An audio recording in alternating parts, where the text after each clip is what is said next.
Looks like the stream is live. Hello, everyone, and welcome to Adventure on So Many Levels. We're gonna play some Dungeons and Dragons. Yeah. So, I am Christiana Ellis, the Dungeon Master, and our players tonight, Chooch Schubert as Autarky, Hello. Starla Hutchton as Nirakina Ethu, Greetings and salutations. Jenny Meltzer as Cadence of the Water, How you doing? James Meltzer as Ket of the Sands, I feel like I have to maintain a 6-foot distance between myself and the abyss, man. That's going to be very difficult. We'll establish that in a moment. Mark Kilfoyle as Alaric Copperbeard. I think I'm finally starting to understand what she says so often. I don't know what this doing. I don't know how to do any of this. And welcoming back Vivid Muse as Amethyst. Hooray! Hey y'all. Happy birthday to you. Thanks. So, when last we left our heroes, y'all had done something generally considered ill-advised by finding a great big horrifying vortex of filth in the middle of a stinky swamp in the dark part of the Feywild, and you just dived on in there. You know, you put it that way. I do put it that way. Well, that's a very us thing to do. I mean, it is. It's true. It's true. You did this because, of course, you're headed for the abyss, because you know your objective is there somewhere in the form of Analadrin, who is in possession of an ancient being of order's heart. You kind of need that heart. You hope also to rendezvous with the Githyanki Armada, who you had sent ahead to help with this objective.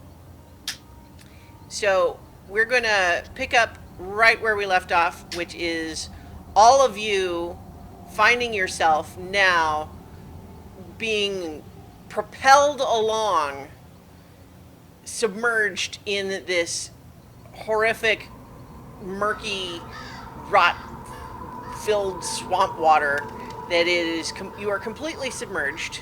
You cannot breathe unless you have the ability to breathe water, but you do, in fact, need to consider what kind of water it is that you're attempting to breathe right now. So whether or not you attempt to breathe this water is Just up to strain you. it properly and you're fine. Yeah.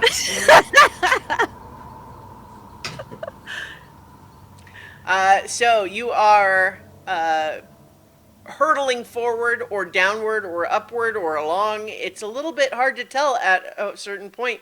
You occasionally find yourself, impacting strange sort of rocky walls. Not so much that you're really taking damage from this per se, but just certainly it's disorienting and you find yourself sort of tumbling over and over again as you're transported through this abyssal sewer. And pretty soon you have no concept remaining of which direction is up or down or anything. And as you find yourself suddenly emerging into a larger space of this liquid, there is no light. It is pitch black. You are, all 5 of you. So here's I guess the question. If you are attempting to hold your breath, I'm going to need you to make a Constitution saving throw. And if you are not attempting to hold your breath, you are going to make a Constitution saving throw for a different reason. Okay. I would definitely try to hold my breath, I think. I think just So instinct. would you probably- guys have been separated by this process, so none of you are within Autarky's aura. 10. That's going to be a failure. Is that a holding the breath? Holding my breath. Okay, well, that's a failure, so you're going to make the other one also. So go ahead and make another Constitution saving throw. Ooh, that's even better. 11. All right. You are now poisoned. Ooh. No damage or anything at the moment, but you have the poisoned condition. How about you, Ket? 16 for breath holding. Okay, you're still holding your breath okay for now. Oh, okay. All right. How about Alaric? I guess he'd try to hold his breath. Let's see. 23. Yeah, you're fine. Breath holding champion. Or well, we'll see, I guess. I craft a small snorkel out of my beard. How about Nira? Probably try to hold my breath first. It's 16. Yeah, 16. You're successfully holding your breath for now. And Otterkey? Archie got a 22 for breath holding. Okay, so yeah, Alaric was still the champion, but everyone was able to hold their breath except for Cadence, who couldn't help but take a swallow of, like a gulp of this water, and so not only are you poisoned, but you are now suffocating. Meaning you're not like instantly unconscious, but it's gonna be bad very soon. Can I find her? Well, so we're gonna deal with that in just a moment. But Okay. basically, the rules for this are: what is your Constitution modifier, Cadence? 2. You have that many rounds before you will go unconscious. Okay. All right, so let's just roll initiative then with that. With all of you having.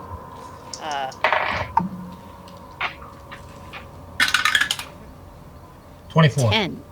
10. Okay, hold on. 13. I suppose I ought to have been ready to actually have you guys do stuff. Okay, Hairpin trigger here. So, Life or Alaric death. first. Let's go. Alaric? 24. 24. Otterkey? 13. 13. Nira? 10. 10. Ket? 24. 24. And Cadence? 10.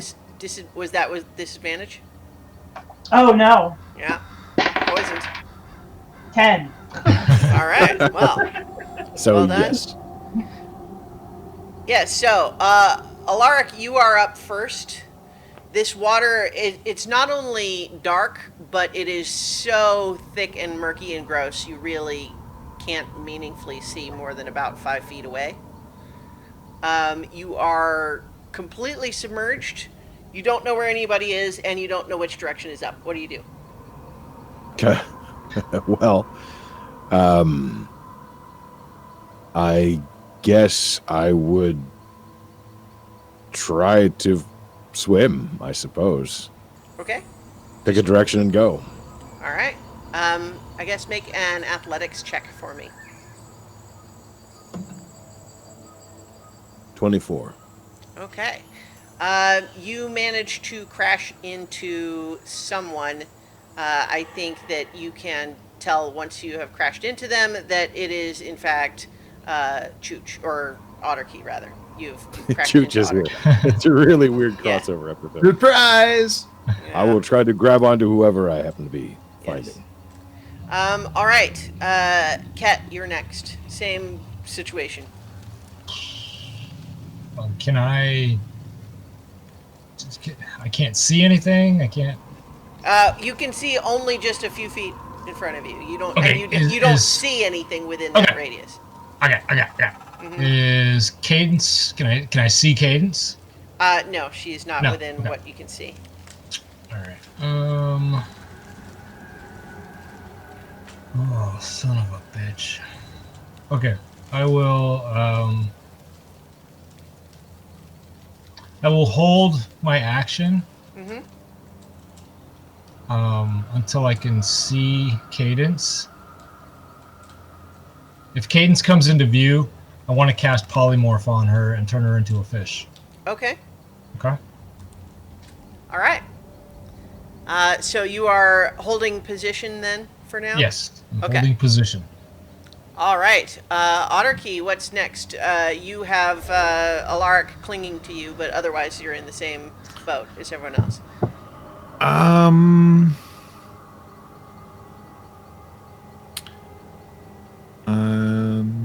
I was doing a quick looky-loo. And I don't know that it'll do anything, but why not? I'll go ahead and cast daylight. Oh yeah. So It describe the says- spell let's for see. me. This is like I guess it's going to be a random direction since I don't know what's what. 60-foot radius sphere of light spreads out from a point you choose. Okay. I guess. I mean, I would make it. I would attempt to guess, like, probably like 30 feet away from me because I don't want to be Okay. directly in it. Does it do damage Um, or is it just light? No, it's just light. Okay. Bright light sheds dim light for an additional 60 feet, so a total of 120 feet of dim light, Okay. and no damage. All right, great. Everyone can see that. Everyone can see this bright light suddenly appear in the water some distance away from you. It's a little bright. Are you gonna give up your breath to say that? Sure. He wouldn't Did think you of it. just Actually, turn on a light to shine on your face? Did you do that on purpose? yeah. Actually, I kind of wonder. I don't have to give up my breath. I can breathe water.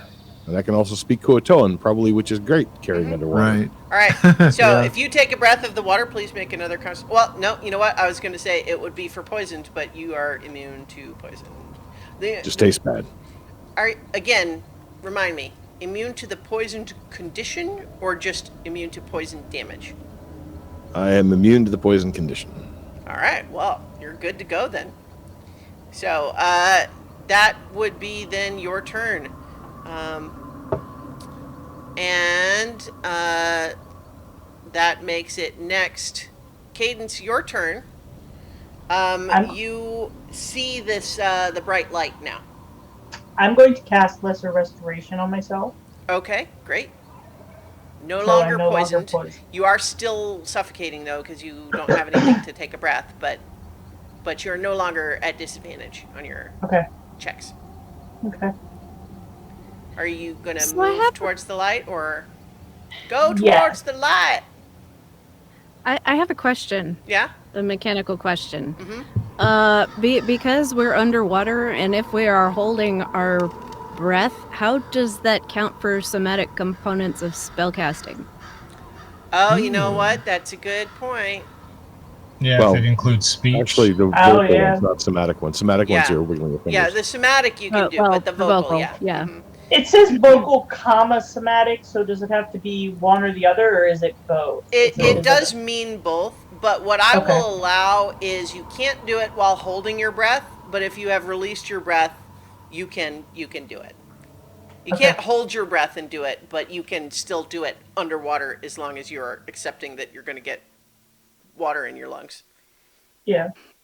I'm already dying, so. Yeah, so that's my ruling is that you can't do it while holding your breath, but otherwise you can. Okay. All right, do you move towards the light? Yes. All right. So I'm going to. Yeah. Okay. That happens.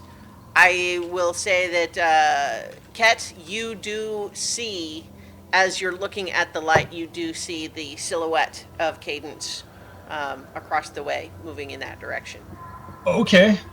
So I think your polymorph does have a verbal component. Would you still do it?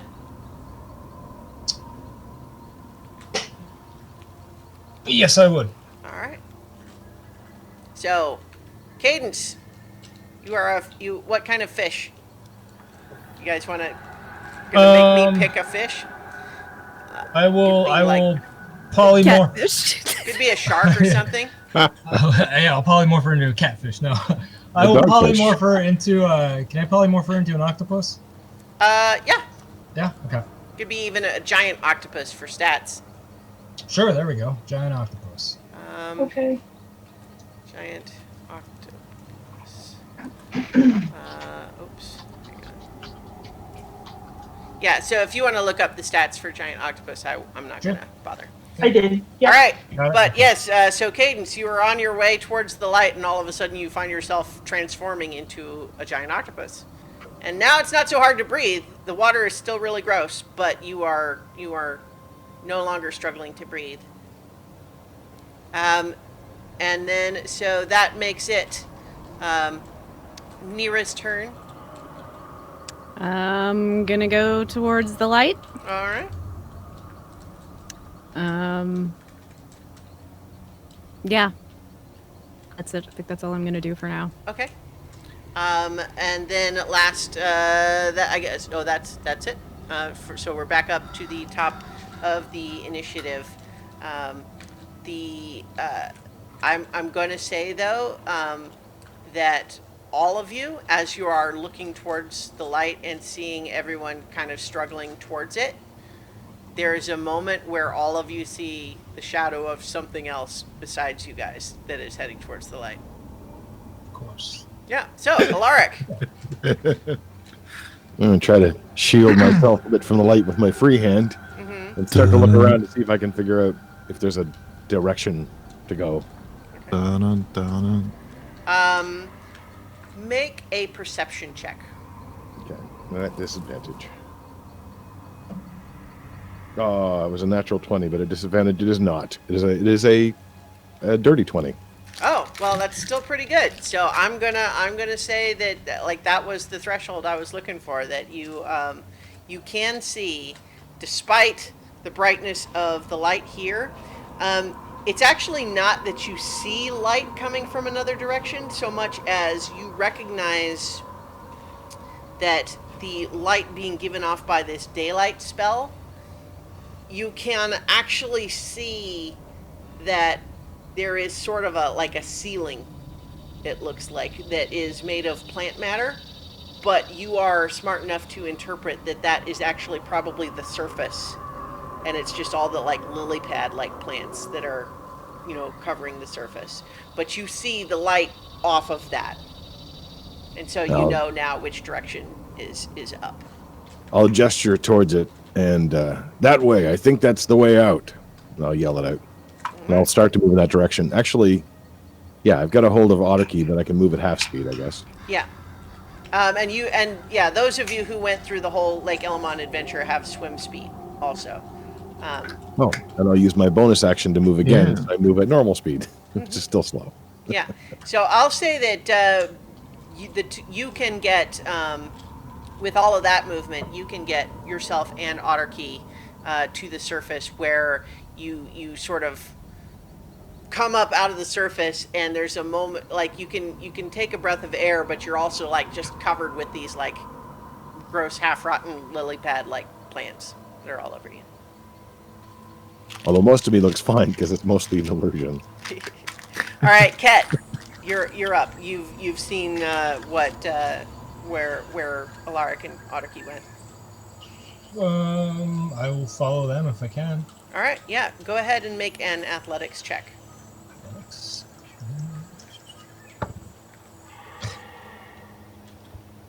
That's an 8. Yeah, you're kind of struggling. This swimming is not your. Can I dimension door to the surface? Does Dimension Door have well, I guess you've already given up the breath, right? Yeah. So Yeah. yeah, you can do that. All right. Okay. So you poof out, and then those of you who are nearby see the water kind of go, and then you. Where exactly are you dimension dooring to? Like, what are you like? Where are you appearing? I want to appear 6 feet away from Alaric.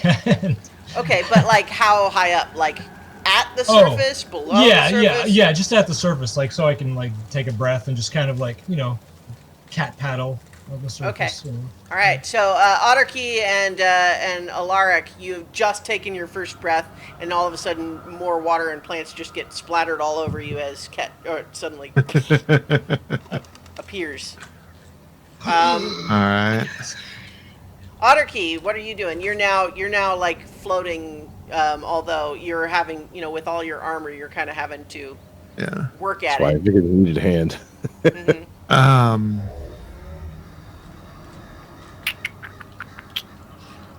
Gosh. So I you guess can I'll look see back that. down and see if I can see anybody okay. else. Yeah, I think that what you see is like the shadows of them as the between, like they're in the space of light, and so you don't really see them so much as you see where they're blocking the light. Right. But yeah, you see that Nira and a giant octopus um, are still down there. And you also see a shadow of something else that is definitely not any of you guys. Right. It's big. Was when we splashed out and took a breath, could we see anything land-like? Yes. Anything stable? Well, it's hard to know exactly how stable it is because it is a little bit, marshy. But you do see that in one particular direction, about 60 feet away, appears to be like a coast. That would be the nearest bit of land. Okay. You realize that what you're in is, it's a lush, dense jungle, but everything is in kind of really sort of dark, muted colors. The smell is bad. And there's just an aura of hostility from the very landscape around you. I think I'm gonna dive back down Okay. to see if I can get to to see if they need help getting up, or if I can get between them and the shadow. Okay. I think it would be easier to do the latter, to just kind of try to place yourself to intercept that approaching shape. Yeah. All right. Torpedo intercept course. Right. So you can see this thing. It's hard to get a sense of its full shape as it's approaching, but it looks like sort of shaped long like a snake, but all sorts of weird like feathery sort of shapes coming off of it. You don't really only still see like silhouette of it, but it's long, like 20 feet long. Okay. And I'll use my bonus action to cast Shield of Faith on myself, All right. in case. Okay. This thing, it's its turn now, and it's going to swim up on you and make a bunch of attacks on you. So it's going to first try to bite. It gets a 12, which probably doesn't hit you. Miss. Crunches on your armor. Crunch. Then it claws at you twice with, it's going to be, 16 and 17. Got some low rolls on there. No. This big thing is a large creature that you now recognize as somewhat like a naga, like it has a long snake-like tail, but it has two sort of humanoid-like arms, but you're not sure if it's holding big sort of scary hooks or if those are claws or something, because you can't really see much still, but it's got a big sort of reptile-like face, and it's just clawing at you and sort of thrashing around you. All right. Cadence, your turn. You are a giant octopus. How close to me is Nira? Well, I think, probably within 30 feet or so. Okay. How far away is the Naga creature from me? Well, what are you wanting to try to do? I was gonna leave an ink cloud so that it obscures its view, and then grab Nira and head to the surface. What's the range of your ink cloud? It extends around me, and the area, it's a 20-foot radius cloud. How about this? If you make your way to Nira and then do it, then you would have that cover, even if it would obscure the two of you as you begin to make your way out, even if it's not obscuring Otterkey or the creature. Does that make sense? Yes. All right. So Okay. yeah, you can get to Nira. Well, I don't know what your speed is, but let's just not fuss about it. But yeah, you can get to Nira and send out this cloud of ink. And then I'm gonna grab Nira and dash toward the surface because I can use dash as a bonus action. All right, great. Jet propelled. So, question: Yeah? did I see Cadence get turned into a giant octopus? I'll say yes because it's easier. It Because happened. otherwise, that might not go well. I mean, it only happened because the light lit her up, and Ket. That's why Ket was able to see. So I'll say that you saw Cadence transform. Okay. Yeah, but it's reasonable that you would, want to know for sure if this giant octopus seizing you and sending ink all around is that a friendly octopus? But yeah, so that is happening. You are being dragged towards the surface, Nira, but now it's your turn. I mean, am I considered grappled now? I don't know. Yeah, What am I gonna I think that Kinda. I would say that if you wanted to pull free, you could, but if you consent to being dragged along, then that's what will happen. It's a friendly grapple with consent. Yeah, I guess I'll just be taken for a ride. Okay. All right. So we'll say that the two of you break the surface at the end of this turn. Alaric, you just dragged Otterkey up to the surface, and then he ducked back down. Yep.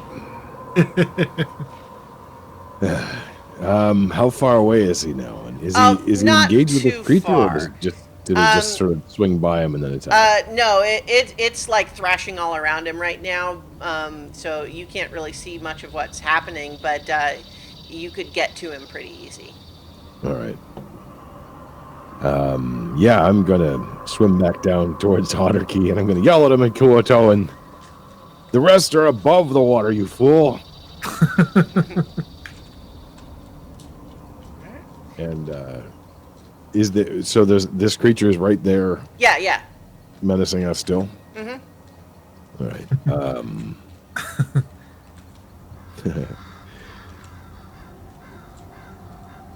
Yeah, I'm just going to. Oh, it's thrashed out at him. I know it's attacked him. Okay. Yeah. I'm just gonna attack it when I get close enough. Then, Okay. Yeah. kind of standing or floating, shoulder to shoulder. Otterkey's like, okay, we can leave now, but this is fun. That's a whoops. There we are. 27 to hit. Definitely hits. Yeah. Sneak attack. Mhm. A bunch. Only a small bunch. 21 points of slashing damage. That is a lot of points. So you, Just for you fun, slash out I'll hit. at it. I Yep, mean, it's just pretty a- big. It can take more than that hit, but you definitely hit it. Well, I want to make it think twice. So 23 to hit the second time. Yeah. Another 13 points of damage. And 24 to hit. For 16 points. Okay, let's see. Bugger off, you stupid eel. All right. Okay, so that was Alaric's turn. Ket, you're up. You just got to the surface, and then you see Otterkey, and then Alaric also just go back down. Can I see land? Yes, it's about 60 feet away. Which, is a couple of turns for you, because you don't have the swim speed. I'm gonna dimension door to the land. All right, second one. Fair, yeah. All right. Poof, poof. Cat does not like water. That's All right. Yeah. So I imagine we have the cartoon version of you standing there, arms out, just dripping, looking miserable, fur all sort of plastered yeah. down, and Yeah, I got a sad cat. yeah. He's half the size he normally is. That's right. Yeah, I got the grumpy cat face on. Yep. All right. So that makes it Otterkey, your turn. So I am going to. Invoke my sacred oath. Okay. Channel. I'm going to channel divinity, and now that I just realized that, it doesn't say that it does any that. There's any requirement. It just says you channel it. Okay. I don't know that I have to actually say anything, but Well, you have a Nate- number of channel divinities that you can do per day, right? I just mean that it doesn't say it requires vocal Oh, okay. doesn't say I have to open my mouth or anything. Sure. But so Nature's Wrath, as an action, you cause spectral vines to spring up Okay. and reach for a creature within 10 feet of you that you can see. So it does its choice, Dex or Strength save Okay. versus 18. All right. Or Yeah, be restrained. it's better at strength. So let's try that. Yeah, it got a 22. Oh, Yeah. and it fails. It fails? And What's your I mean, Oh, I'm yeah, sorry, okay. I fail. Yeah. The spell fails. Yeah. So I think what you find actually, even as you call upon nature here, is that it does respond. These vines appear, but it's a little bit like when you're at a store and you do need to buy something, but the employee that approaches is super weird and creepy, and you do need to work with them to buy the thing, but it's just Mm-hmm. and so just the vines respond, but they just feel gross in your head as you're commanding them. All right. Then I would use my movement and head back towards everybody else to get out. Okay. Now that the retreat has been blocked, and it'll take its opportunity attack. Yes, it will. And it only gets a 17, so. Oof. Boom. All right, so you swim Keep back to the swimming, surface. Just keep swimming. Yeah. All right. Okay. That makes it Cadence, your turn. You and you've kind of got a hold of Nira. You're both at the surface now. I thought the Naga went before me. Oh, you're right. It does. And I think that it does. It's actually got Alaric right there still, who was the one that had attacked it last. So it's going to. First of all, it does something weird. It sort of wriggles in a ominous way, and Alaric, you suddenly find that it's like there's now a current pulling you down. And mechanically what that just does is it makes the water difficult terrain for you. But then it begins its round of attacks on you. That's going to be a 22 for the bite. Yep, that hits. Holy crap, it's D12s for its damage. Let's see. That's,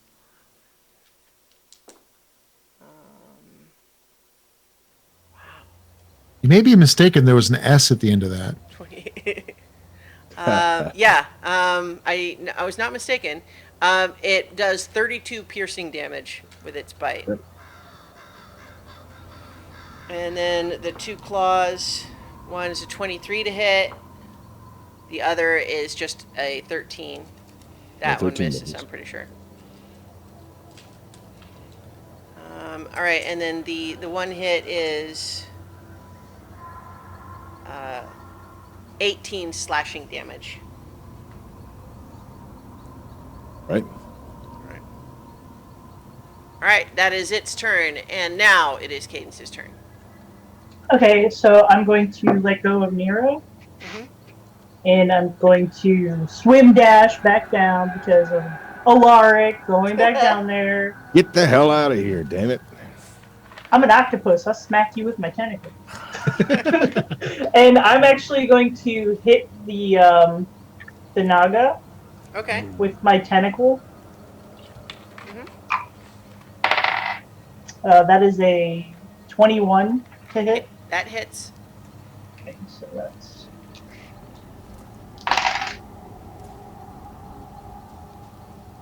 8 bludgeoning damage. Okay.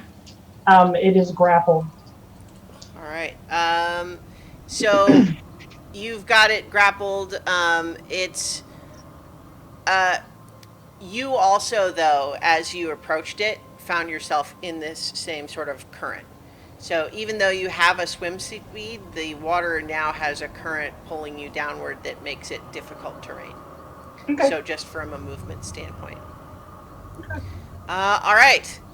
That makes it Nira's turn. These fools. So first thing, I'm getting out of this water and straight up into the air. Mm-hmm. Probably spin around a little bit, get a little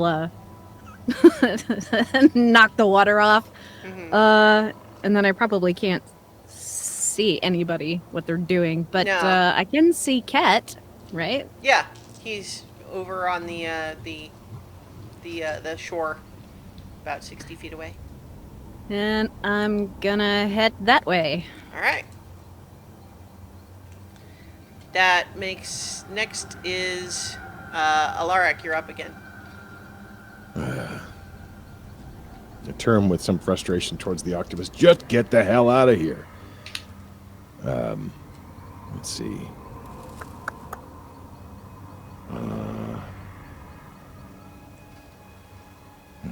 I've got to wait until it goes, so I'm going to have to hit it again.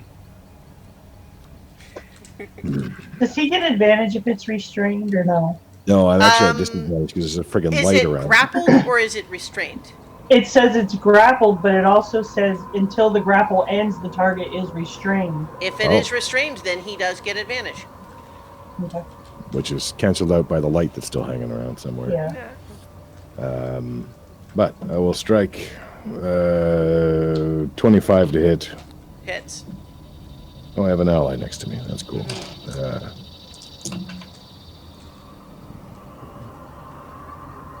23 points of slashing damage. I'll strike again. Mm-hmm. It's only a 16 to hit. 16 misses. You sort of Okay. find yourself fooled by some of these weird feathery fins it's got. It wasn't as solid as you thought where you struck. That's fair. It's weird fighting underwater. 25 to hit. All right. 25 to hit, yeah. Okay. And pointedly looking at the octopus, I easily swim away. And I use my bonus action to double my movement. So I go 25 feet away Okay. because it can't attack me because I attacked it. Mm-hmm. Yeah. Trying to sort of shrug my shoulders as I swim away. Like, Yeah. just leave You the were able to thing. get away. Yeah. Okay. So you swim 25 feet, like what, towards the surface, or no? Yep. Okay. I think that gets you to the surface. That Okay. distance. I want to still have like my head under see to see to make sure Okay. the octopus is actually Yeah. leaving. Got it. Okay. That makes it next. Ket, your turn. Nira has joined you on the shore. I sit down and start grooming myself in silence. Are you doing that with your mouth? Because it tastes real bad. That's fine. I've tasted worse. All right, make a Constitution saving throw. That's not bad. That's a 19 plus 2, so 21. Yeah, you're fine. It's Okay. gross though. Yeah. All right, Otterkey. I definitely want to get up, to head to the ground and up and out. And, Yeah. So if you use your action, you can get just to the shore Okay. because you've got the swimming speed of 30, and then so if you dash, then you can get there. All right. This thing is going to try to escape from your grapple, Cadence. It gets 27, so I think it escapes, but then Yeah. it flees. Okay. It descends deeper into the water, escaping you. I give it the middle tentacle. Otherwise known as the jelly finger. I would think you Yeah. actually have to hold up some of the other tentacles to be the rest of the hand, Yep. right? Yep. Yeah. So you So basically, if no one is pursuing this thing, you are all able to now leave initiative and return to the shore and begin to collect yourselves. I swim around and stuff, and I flap with my tentacles. So I would How just can you remind everybody that if I'm in the air and have the wind going around me, it might act a little bit like a blow dryer. Nice. I just start casting spell after spell to start cleaning myself off, which looks really weird. I start with the beard and the face, and that looks the only soiled part, but for some reason I'm still doing it underneath this illusion because I can still feel the griminess of this damn. Yeah. And I'll So also do the same for Ket in particular, and when Cadence comes back to form. you guys are in the process of doing that when all of a sudden you hear a sound that you've heard a couple of times now. It is the sound that the Marut made when it is plane shifting to your location. We gotta move. But then what appears is not the Marut, but Amethyst. Is it playing Hi, tricks guys. with us now? I I'd like knew to it! make- I knew it! How long does polymorph last? An hour, unless he releases it. I mean, you I could, definitely wanna as use an my- octopus, go up and start slapping him around or something. I I go definitely up want to to use my divine sense and see if it looks like a fae or fiend or I'll drop celestial polymorph or there. Okay. It does not. Aw. She dead does not read as Fae or Fiend. or celestial. Is it? I really GT? wanted to high five Cadence 8 times before you changed her back, though. Oh wait, I can retcon that. Go ahead. High fives all I'm- around, and then I'll. So I'm gonna walk over to Cadence and be like, 8 tentacles. Sure it isn't like this. "Sweet." It's like a windmill. Yeah, I spin around. I'm just like, That breakdancing move where you're upside down on your head like that thing. yep. It's an octopus. And I make myself dizzy, and I look like one of those octopuses that we used to throw at the wall as kids. Oh my gosh. and then I drop polymorph. And I puke in the water. There we go. And it makes the water smell better. It looks like her. I don't see any fiend energy. How is that even So- possible? In Sylvan, I am going to address Amethyst. One just moment. When you opened up your divine sight, Otterkey, Yeah. Amethyst reads totally normal. But there are definitely demons all over the place. You get the sense that the grass you're standing on is technically a demon. Demonic. Right. It's a little alien meter going bing, bing, Yeah, bing, bing. just wanted Yeah. wanted that to be clear. And then, so Nira, you are speaking Sylvan to Amethyst. You need to explain how you got here. It's tree related. So she does understand me. Okay. And I've responded in, let's see, I responded in common. Hmm. I want everybody to understand what I'm saying because Yeah. Mira's but, known for secrets. Yeah, but we're gonna need some proof. Absolutely, go for it. So answer me in Sylvan. Just brief. I've been able to kind of keep an eye on things through the tree, and I knew you were here, so I knew that the Marut would be coming really soon, so we shouldn't spend too much time on this. Ask me anything you want, but I basically kind of followed you here. What's the name of the cutest dragon ever? You guys can't understand us yet. So I've answered Nira in Sylvan, and then I repeat it in Common so that everybody knows what's going on.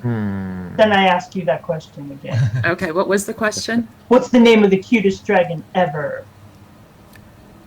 I've forgotten, but it's the little one that was in the thing at the base of the tree with us. It was Amber. Arius was the name. Arius. Yeah. I say Arius because Amethyst would remember that. All right. Yeah. So. All right, it's her, man. Yeah. Come on. Also, just so Amethyst, what you know is that technically the method of your arrival here was actually the same spell that the Marut uses, but this time it was you. But because of the arrangement you made, you have a temporary reprieve from the Marut because you are the new approach, essentially. But how did you escape from the Fey prison? So, I'm gonna kind of lift my robes and just show my little ankle and show them this cute little, like, I would imagine it would be like shimmery goldy looking Christiana. Yes, definitely. Yeah. She's it's wearing an ankle monitor. Like an ankle bracelet, a celestial ankle bracelet. And I gestured to it and I said, I'm here. I was released under the agreement that I would bring Archie back with me when we are done. The order, the Voices of Pure Law, is that their name, Christiana? That is who they are. They have another name for them is the Inexorables. Okay, so the Inexorables appreciate that we are planning to, fight against chaos, and so they let me come here to help with the understanding that I would bring specifically Archie back, because with activating the tree as he did, or I guess activating the plant growth after I had it, stabbed through the dragon or whatever, they didn't really like that. And so we kind of have to answer to that. But they like the direction that we're going in, so I'm here to help. But then, big wink, we are obligated to go back. And bring the heart. Must. The heart. And bring the heart, yeah. We have to bring the heart back with us. I suppose that would be the lawful thing to do. That is the promise that I made so that I could get here and help you guys as much as I'm able. I like my arm. And also, if I understand correctly, it will kind of get the root off of our tails for a little while. Yes. And in fact, because it was standing next to you when you teleported, that it could be here instead of you. And I share that with them. Not sure if this is good news or... I guess it's good news. I mean, it's great to see you too, but I guess We I thought we you were guys absolutely getting worried. would be happy to see me, but Well, I'm happy to not see that. you. Not I that. am. It's, thanks, Archie. You That's- know that's our a- that's a history. bit of a You know deal. Jinxie and No, I know. impersonators and No, I absolutely know, and I'm happy to answer any question, but maybe we should get somewhere safe because this place basically wants to kill us. And you guys have already been fighting a lot. I'm really impressed. You guys have done amazing things. Has a minute passed, by the way? Yeah, I think so. What were you waiting on? Oh, just regeneration. Yeah. Yep. Yeah. Cadence, certainly what Amethyst just said very much jives with your own sort of perception of the nature around you here, is that imagine an ecosystem where every plant is carnivorous.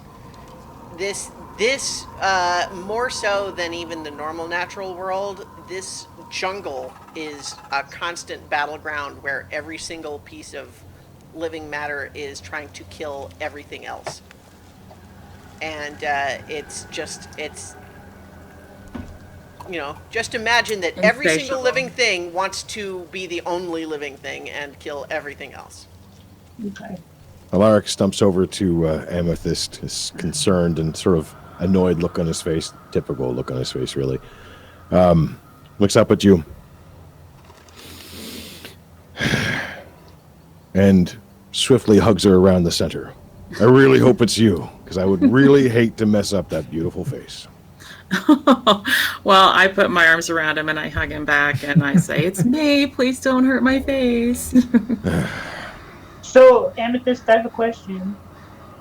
Are they like monitoring you and spying on you to make sure that you're doing what you say you're gonna do?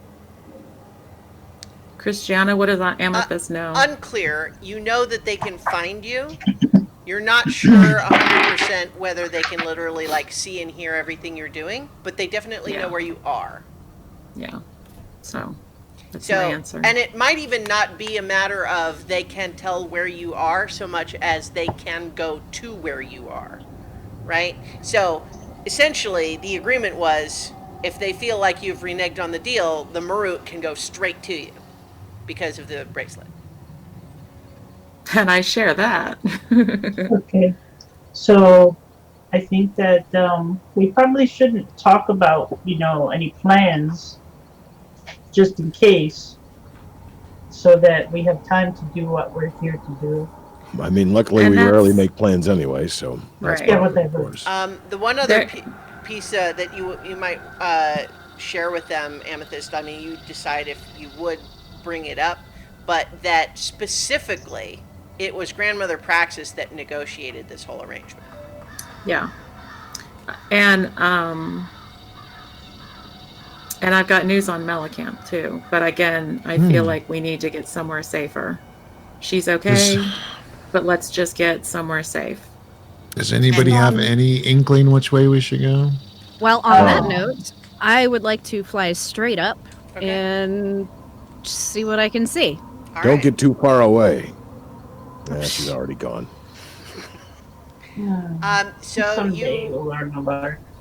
you head up and up and up and up, and first, I think you are probably briefly alarmed at the initial impression that this jungle just goes on as far as you can see in every direction, miles and miles and miles, with no apparent distinction.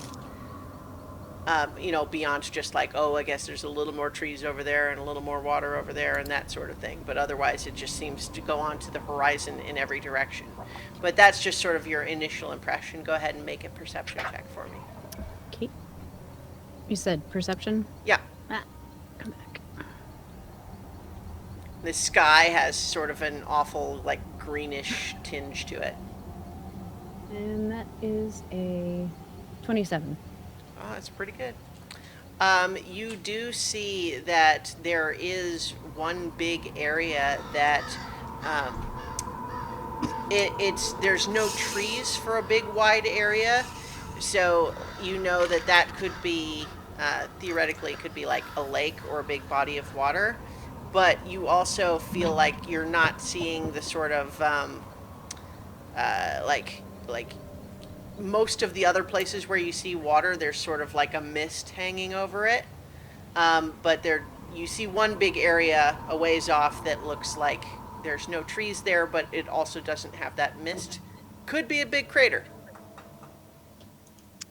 All right. So I am going to make note of that direction and kind of come down and stay pointed in that direction. Yeah. And say there is an open space over yonder that looks like it might possibly be our destination. Maybe. At least it's free of trees, so there's that. Did the Queen say how we could contact the Githyanki? They might have a way to fly. They have ships after all. She did not. Ket, maybe you could relay that? You seem to have a connection to her. Maybe Nira could cast sending. Could I mean, count we as an- met the general. Nira cannot. Amethyst is going to cast Pass Without a Trace on our little group just because we're standing here and why not?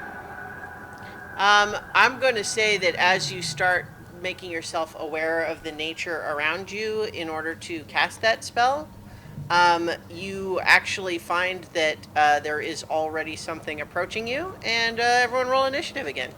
Yes. Hey, hey, hey, hey, hey. Is that light is still under the water though, right now? Yeah, Not it's under shining the up here? water. You're not directly within it anymore. That's good. I would say that the light quality of this place is dimly lit. There isn't an obvious sun in the sky, but it's also not completely dark either. It's a little unclear where the light actually comes from. That I can live with. All right, Alaric, 7. 7. Ottergy, 19. 19. Wow. We're completely opposite. Amethyst, 13. 13. Nira, 6. 6. Cat, 26. 26. All right, and then Is this what Cadence? being a cleric does to you? 18. It lowers your initiative. All right, so Kat, you are up first, and basically you are. It is brought to your attention that there's a problem when you see that in this various brush around you, you hear like the rustling of underbrush, and you are primed to expect some sort of a creature to emerge.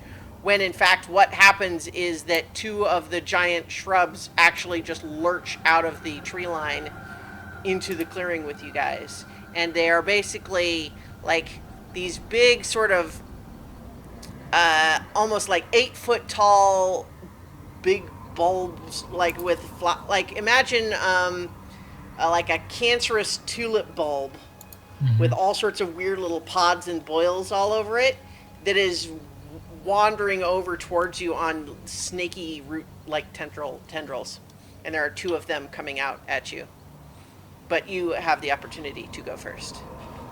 These things are kind of slow. I mean, they look aggressive, right? Oh yeah, they're Yeah, definitely moving towards you, and they don't look like, I mean, Okay. I Plants got don't it. they're normally not look like waving a that, little I white think. flag. Fair enough. That's my No, opinion. I don't know the terrain around here. They could be No, friendly. I hey, don't know. no, I, They could be you guys. make your own decision. I'm saying I've Yeah, no, I described just- what's happening. All right. Well, I'll cast Cone of Cold on them. All right. All right. So, Constitution saving throws all around. Yes.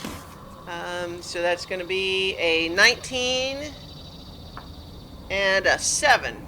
All right. Well, the 19 saves. The 7 right. fails, obviously. Hmm. Let me just pull up my dice roller here. Sorry, I should have it already. All right, 8d8. Ooh, 46. Let me just. Yeah, 46 to the fail and 23 to the success. Wow. 23. All right. All right. They definitely seem as though they you see bits of their sort of weird gross petals and everything sort of freeze and crystal, and some of them kind of flake away. Okay. All right. Otterkey. How far away? Say 30 feet. I'll just run up to engage one. All right. One looks a little more damaged from Ket's Cone of Cold than the other. I'll go ahead and attack the fresh one. Okay. Oh, and it's definitely been long enough that I'll refresh my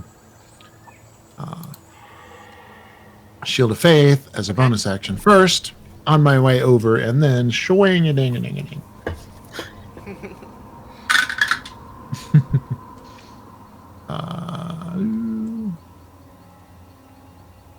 That is a 20, soft 20. Okay, that definitely hits.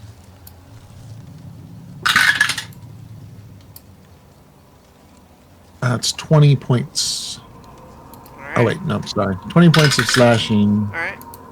and 3 points of radiant. All right. 23. Blink, and then a second swing. 22 to hit. Yeah. And, whoops.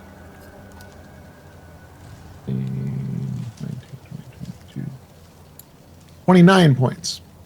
All right. All right. 29. Okay, let's see. Okay, so yeah, you've hacked and chopped at this thing. You've done pretty well at hacking at it. Cadence, you're up. Oh, by the way, Otterkey, you realize as you get up to it that these things stink like decaying flesh. Sexy. Yeah, Cadence, you're up. I'm going to take a shot at the first one. That is 32 to hit, Hits, yeah. and that's 12 points of damage. Okay. And I'm going to fire my second shot at the other one, and that is 24 to hit. Okay. 24. Yeah, and that's 10 points of damage. All right. Thwip, thwip. Or, thunk. Or whatever noise. Choose your onomatopoeia for your arrows. Thunk. That works. All right, so, Amethyst, you're up. Amethyst is going to cast Produce Flame as an attack spell against whichever one has taken damage. They've both been damaged pretty significantly. So then the closest one to us, I guess. Okay. I mean, just one has taken more damage than the other. So the one that's more damaged? Yeah, the one that's All right. more damaged. Got it. That's 24. Okay. 24 for sure hits. Yeah. And These then things are big and slow. Their AC is 12.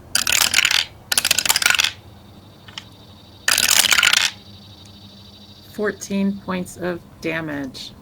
All right. It's looking pretty rough now, for sure. It's fire damage, but it doesn't say that it stays on fire or anything. Yeah, I So I mean, guess it does. everything here is Usually very doesn't. sort of damp and, saturated. So Okay. not a lot. It would be pretty hard to start an actual fire here. Okay. So that makes it Alaric's turn. All right, so there's one that Otterkey is engaged with, and the other one's not engaged by Otterkey. Right. So I'll go to the one that's not engaged by Otterkey.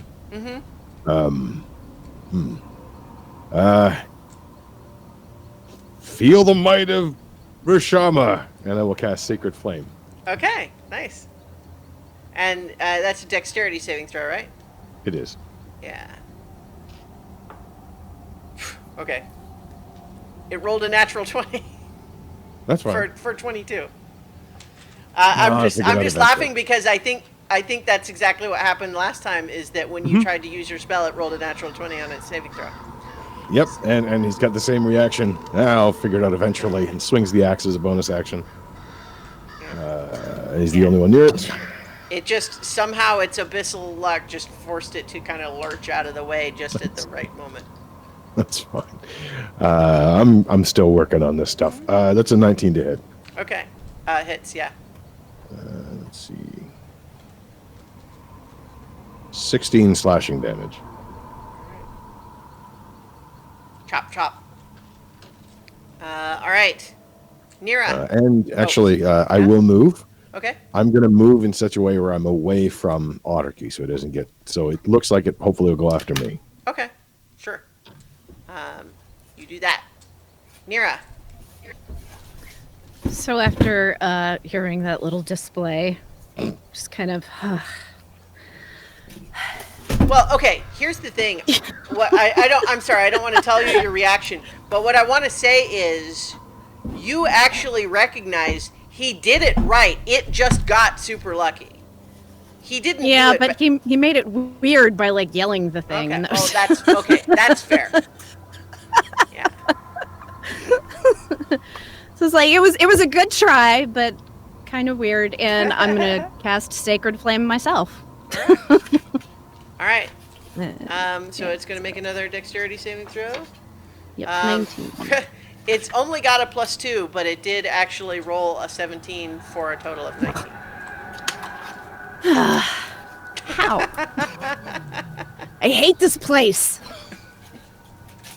I know it's not easy, but So as you watch, it is now these things. It's their turn.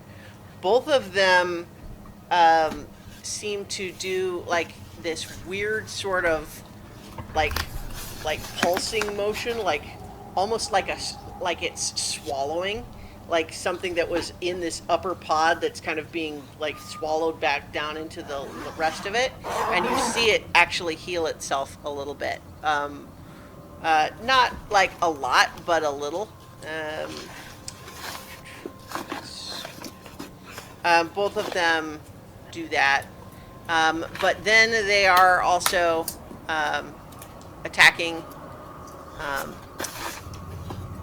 Yeah. So one of them is attacking Otterkey with 3 of its little tentacles. That's not going to do it. So an 8. Oh, crit! There you go. That'll work. And then the third one is 19. So the crit will hit, but not the rest. Not 19, no. Yeah. 22. Yeah. So that's going to do. I got pretty lucky with the damage, actually. 3 of the 4 dice were 1s. But it's going to do 10 bludgeoning damage, and you need to succeed on a Constitution saving throw. And you're not immune to poison damage, right? That's Not hard. poison, no, disease, not poison. 10 magical bludgeoning. Is it a magical creature or just? regular No, I guess bludgeoning? non-magical. So just standard. And a saving the con save is a 15. That's a success. So you feel that its attempt to poison you with its tentacle was unsuccessful. And I'll unleash my hellish rebuke Okay. against it. Yeah. Stream a mote of fire. 2, 4. 12 points of fire. All right. 12 points of fire. And then the other one is attacking Alaric. That's a 19 to hit. Yep, that hits. Then a 15 to hit. That misses. And a 16 to hit. That meets my armor class. Okay, so 2 of those succeed then. The poison is moot for you, though. So, let's see. That's 7 bludgeoning damage for one and 5 for the other. And you can feel that it's like it's got these little like hairy barbs on the end of the tentacles that you suspect would are designed to inject irritating substances into the flesh, but you are immune. Your dwarfish constitution, aided by the axe's magic, make you immune. Does it have range, or did it have to move up to me to attack? It had to move up to you. Okay, good. Well, no, I take it back. It was able to do that from 10 feet away. Okay. Yeah. All right. Kat, you're up. You've got Alaric and Otterkey in the mix now, so you wouldn't be able to do another Cone of Cold without hitting them. No. Oh, I mean, I could, but no. Without hitting them, yeah. How far apart are, like, how far is Otterkey from the one? Otterkey's right up in its face, right? Yeah, you guys are a ways. From where these things are. Yeah, Otterkey's right up by it. Alaric is a little ways away from the other one. Okay.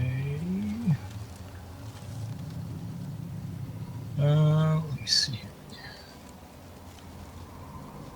I want to play my harp, and I want to cast Firestorm, but I want the cubes to be in a position where, like, it would just sort of like be behind them, where it wouldn't hit Archie Yeah, you can do or that. Lark. Yeah. All right. Yeah, I So mean, I you've will- got. If you only would need 1 cube for each of these things, and so you've got a Yeah. lot of surplus fire. Are you Yeah. just going to use that to like torch the jungle behind them, or what? Sure. Yeah. Let's burn it all. Yeah, it goes off like everyone seen Apocalypse Now and the napalm Yeah, at the beginning? You cast napalm. That's exactly what I was Yeah, thinking. that's right. Yeah. Yeah, that's what it looks like. So they make a saving throw? Yeah, it is a. I believe it's Dex. Let me just double check. Yeah, it's a Dex saving throw. All right. Yeah, so those rolls are more like what they would normally do. That's going to be a 5 and a 10. Okay, so they each take 55 points of fire damage. One of them is entirely incinerated. That's the one that Otterkey was fighting is just ashes now. Okay. And then the other one is very badly burned and not like it's sort of reeling around, but it is not completely incinerated.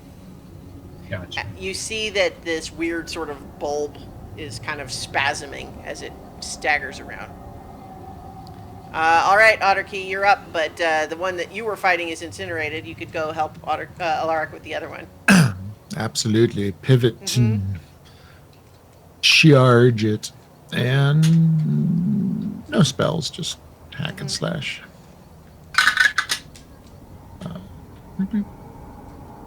Please, 16. Mm-hmm.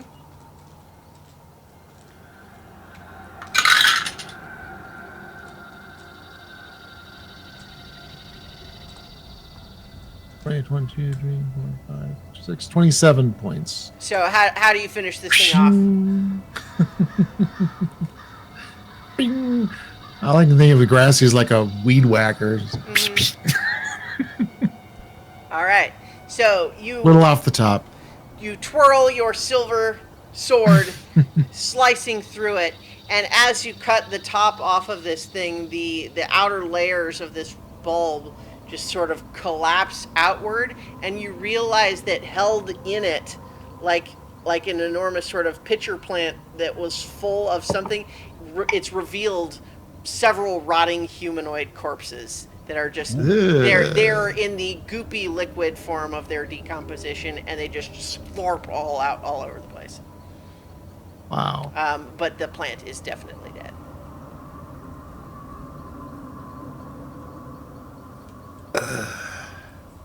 Makes me wonder if they were, I don't know, local? Probably. We should get going. Yeah. Yeah. Yeah, can we go now? Because I hate this place a lot. Yeah, let's go. It was never going to be vacation. All right. And Amethyst, can you still do your smoky, windy fly trick? Absolutely. Actually, I had a silly idea. I don't know if it might work. Kat, do you have mansion available? That's a good question. Let me see. I Yeah, you don't guys think- had stayed in the mansion last, and then left. You left the mansion to fly to Grandmother Praxis's house. You wouldn't have cast Yeah, it since we haven't then. taken a long rest yet, so no, I Okay. do not. Okay, then I don't know. I think you slept. Yeah. You got your long rest in the mansion before coming there, so you should have. Oh, been that's fresh. right. Yeah. Yeah, Unless you use that spell slot. No, I didn't. yeah. If I you didn't didn't. use it for something else, you would still have it. Yeah, no, you're right. I was looking at the wrong. Yeah, I was looking at 6, So, 7. Yeah, I do have it. Here's my question. I have, because I don't know, like the last time everybody rested, I know some health is down. If you guys want a long rest, then I've got that token, that Qualls token. And I thought, what if we cast the mansion on the back of the rock? And That is a it's fun like idea. a mobile home, like like everybody can sleep on like. I would absolutely rule of cool that could work. Yes. This is what I bring, guys. The weird shit. I like it. So yeah, I'm gonna Well, use this the time. token. All right. Are Where we is it? doing that now? Like, Are you? If you guys know where we want to go, then that's where we can. That's an option for traveling, so you guys can rest instead of having to fly with Windwalk, which I do have. Well, we handy. haven't. We did just rest. Like we just left and came here from a long rest. So it's Okay. only Only been been a couple hours, probably. Yeah. Well, yeah, I mean, Okay. you had the combat with the, with the demons Ouch. at the portal, and Right. then of everything that's happened so far this session. But Okay. Yeah. Yeah. If you don't need if you guys don't want a long rest, then I can But totally it's- cast one walk. It's a good idea, though. Yeah, we'll keep that in our Yeah. pocket. Just no time. You know I love a road trip. all right, So, do we know where we want to go? Do you want me to cast Windwalk now? Well, I saw that spot over that way. How far away? right. you would guess like 15 miles or so. Is the flight speed faster with Windwalk than Yes. it is? Oh yeah. Yeah. Okay. Windwalk is very It's fast. like Insanely fast. it's like Just keep an- 300 feet, I think, speed, It's even higher than that. and it lasts for 8 hours. versus But the it Sidious. takes a full minute to. Well, to Yeah. change Yeah. back and Yeah. forth, but Right. but it's once you're in that form though, you have flying speed of 300 feet per round, Nice. which benefit primary benefit there in a place like this is not only just is it fast travel, but you can probably outrun anything you might encounter in the air. All right. And you've got resistance to damage from non-magical weapons, I guess, and attacks. Yeah, so you are not, invulnerable, but you are so fast that almost anything would find it difficult to keep up with you if you were just running. All right. Let's do it. But do we want to have a plan for when we get there, since we can't communicate with until we've been vulnerable for a minute again? We don't have mouths. in this Well, we're looking for the Githyanki, so Mhm. I think they'll recognize us. And the queen was supposed to tell them that we are coming. Okay. So Yeah. So I think that's the plan: is to spot the Githyanki. Mm-hmm. So Amethyst casts it. All right. So you all take that moment, find yourself in taking on the perhaps a bit familiar but still a little strange. Actually, did you ever do it with the Ket and Cadence? Did you ever use this spell with you guys? I believe so, yeah. Windwalk? No, because the last time we did was before the shadow fell and everything. Before we went off with North, it was. That's what I was thinking. Yeah. They've never done it. oh yeah, we just did the one where we were cloud people. Oh, that's right. yeah. I mean, It's the Windwalk same is thing. kind of the cloud people thing, but I was Yeah, Oh trying yeah, to then we remember did when. that.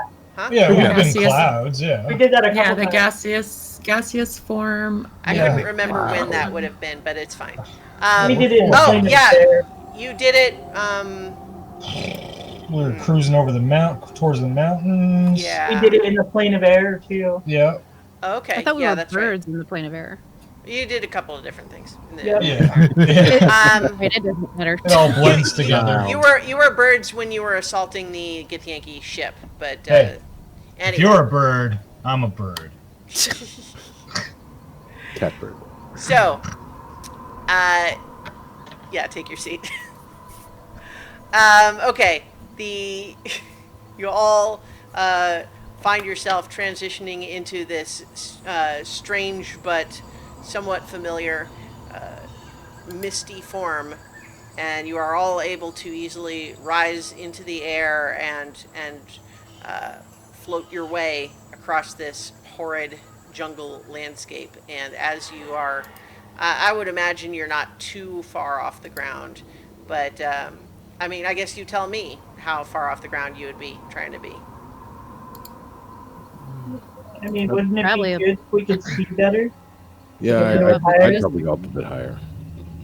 Okay. Yeah, There, definitely want to keep the land in view. yeah. So you're not able to see much detail about the landscape you're passing below you, except that it basically looks like more of the same kind of jungle. You do occasionally hear the roar of what sounds like much larger creatures than you had encountered thus far. Occasionally, you're able to just see areas where the trees are clearly being sort of knocked aside by something passing underneath the canopy, but you don't really see much. There's once or twice that some flying demons, similar to the ones that you fought at the portal, attempt to try to fly up to intercept you, but you're just able to leave them behind with no difficulty at all. And you're flying across this place in that direction, and the whole landscape, just everything about it just feels wrong. Like the greenish tinge of the sky, just it's simultaneously kind of a sickly green, but it also gives you that strange sort of ominous, unsettled feeling like a coming tornado, that sort of thing. You don't see the storm developing or anything, but just kind of that strange, uncanny quality to it. And there's no detail beyond the clouds that can be seen. Right. Any sign of ships like the Githyanki? You haven't seen anything yet. Have we noticed any bleed from other planes of existence like we did in the plane of air and in the astral sea? You haven't sensed anything like that in a little while. Okay.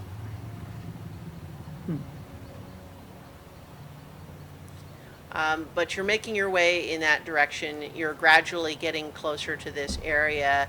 As you do, it's more and more obvious that it isn't a big body of water. It may be some sort of a depression where there isn't the same, jungle. But you can't really see into it yet.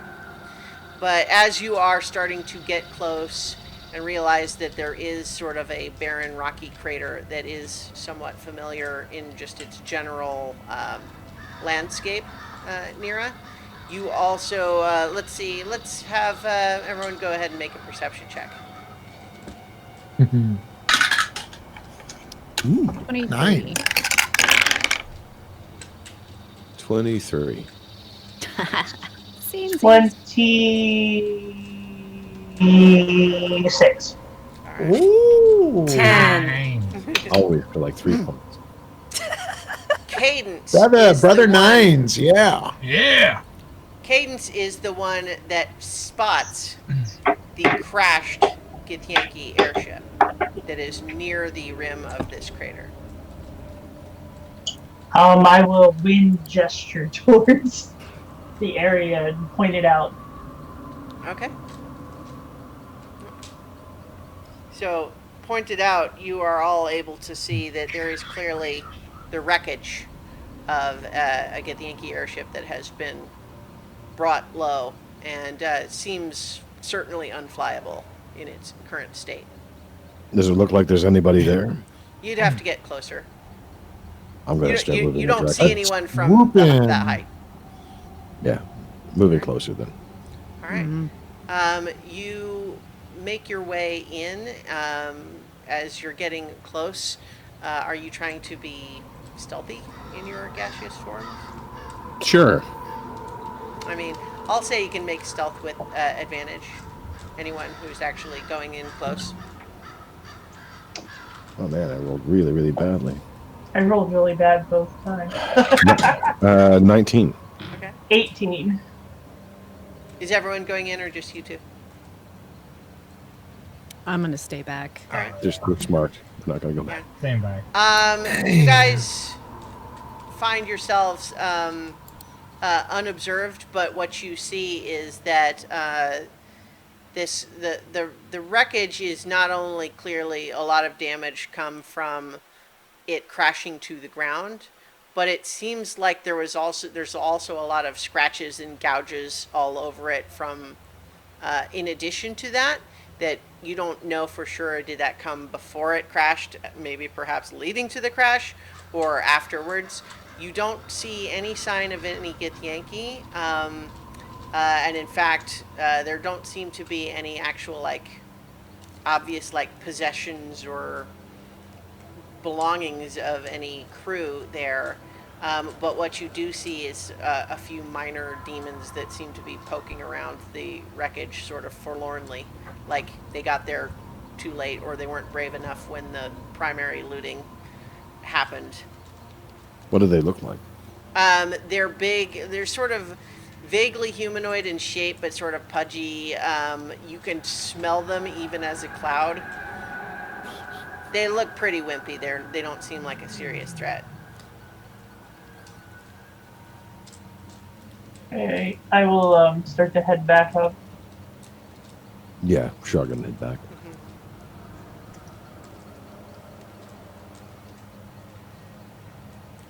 Try to figure out where we're going.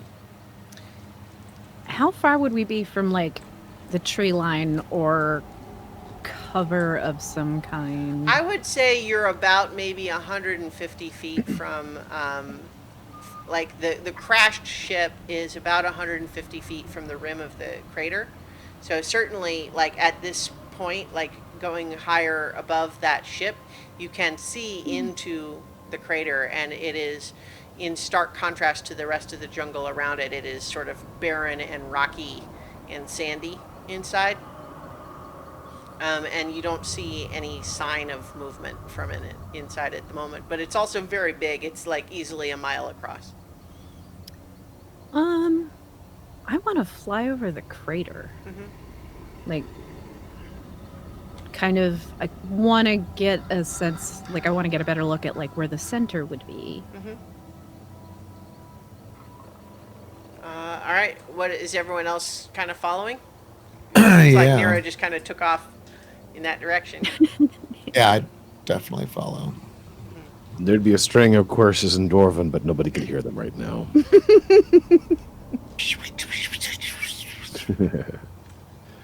Yeah, probably should. All right. So you're making your way across, and you are recognizing, I think, as you're closer now, that this does seem, if not the very same crater that you saw in your scrying, it's extremely similar. It's a little hard to tell if it's identical. It looks the same, but it's not like, oh, hey, I remember that rock. You know what I mean? Like the thing is, if there were two craters that looked similar, you're not sure you could tell the difference. But it looks like that one. And you're flying across, and everyone who's sort of flying across can make more perception checks. 26. 29. 28. Yeah. 16! Woohoo! Those of you 22. with crazy perception scores gradually realize that although initial appearances suggest that there's no actual activity below, you start to spot that there are a few places where, like in the shadow of larger rock outcroppings and stuff like that, there are what seem to be sort of huddled little piles of stuff that is approximately the same color as the dirt and sand around it, but does sort of move subtly a little bit, like there might be creatures that are covered with this sand clustered around those rocks in certain places. So you get the sense that there are things hiding down there, but nothing is out in the open. And as you head towards the center of this crater, you do see what looks... what you first see is that there looks like there's almost like a hot air balloon, in the sense that on the ground there's like a small cylindrical shape, and then above it, sort of bobbing above it, is sort of a bulbous shape. But as you get closer, what you realize is that the shape below seems to be like almost like a well. Like there's clearly a small, like, circular wall that seems to be open on the top and descending down, like, you know, like a well. And then this sort of balloon bobbing above it is in fact sort of just some sort of a horrible bulbous mass of flesh and like dripping like viscera, and it's got sort of a face, but this thing is just like about the most awful sort of floating head that you could possibly imagine. It's about 15 feet in diameter. and it's hovering sort of over this well. And as you get within 120 feet of it, yes? Yeah, that could be fair. I mean, you guys tell me if you would approach that close. I would be hanging further back, but staying close, so I don't think I would be front line or even back line. It'd be further back than that. So, like, I don't know how spread out we are. I probably would following not right get any behind Nira. closer than 120 feet, but Okay. Well, so something can happen if you come to within 120 feet. So you guys tell me if you would do that or not. that thing is gross. I don't. Yeah, it is certainly awful to look at. You can tell that much from 120 feet away. Can we look down into the well from that distance? No, because the thing's kind of hovering above it. Gotcha.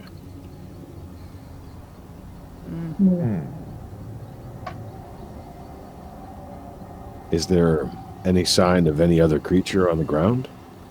I mean, you made your perception check earlier that wasn't enough to spot the hiding ones. So I was thinking more of Pishwish or the remains of Pishwish. you don't see anything. Okay. So I'm trying to remember what I saw before. Like in the center of the crater, I didn't see that balloon thingy. That's true. I'm trying to remember if what I saw was like, it feels like it was more like a pedestal type of thing. That was just the impression that I got. Maybe I'm wrong. But it was definitely like a flat surface in the center where Pishwish was returning and not a well. That's true. That is what you saw. You can make a religion check for me. Cadence can also make a, I guess, a nature check. Survival. That is a It'll dirty be 20 for me. dirty 20. Still pretty good. Survival, 21. Okay. I think that what you know, Nira, is that although this is not necessarily helpful, the abyss is a plane of, chaotic evil alignment, right? It's the landscape itself is not fixed in the way that the primary material plane or many other planes would be. In fact, you get the sense that there may not actually be fixed locations in the way that you normally understand them. There are things in the abyss, but their spatial relationship to one another is variable. And all sorts of things could shift and change. And so, does that tell you if this is the same crater? No. But you also know that it's possible that just because the crater you saw before didn't have a well, that doesn't mean that this is not the same crater. So I have basically told you all of that so that you are now sure that you don't know which. And more matter, like, you know that it would be impossible to know which one is true, without just literally checking. All right, and in the distance, I don't see anything else of note. Like, it's just like trees and jungle. Yeah. Everywhere else. Yes. To follow up on Cadence's survival, you have been to planes that are like this, in that sense that there's not fixed spatial relationships with each other. And you know that although it can be very difficult, generally speaking, if you can visualize a location in your mind and focus on that as you travel, you tend to end up there sooner or later. That's kind of how travel in those places works. And so the fact that Nira was focusing on this crater, again, similar to what Nira's result was, it has led you guys to a crater that's kind of like that. Is it that one? Well, honestly, the Crash Githyanki airship is probably a better sign than anything about the crater itself. Yeah. So I kind of look at Cadence and just kind of do one of the I guess shrugging emotion. the only way to find out is to go down there. I mean, we don't see anything else. We can't talk about that, so. I mean, I'll just gesture and be like, like, do you want to go down? Well, but it'll take us a full thing. Yeah. Let's go.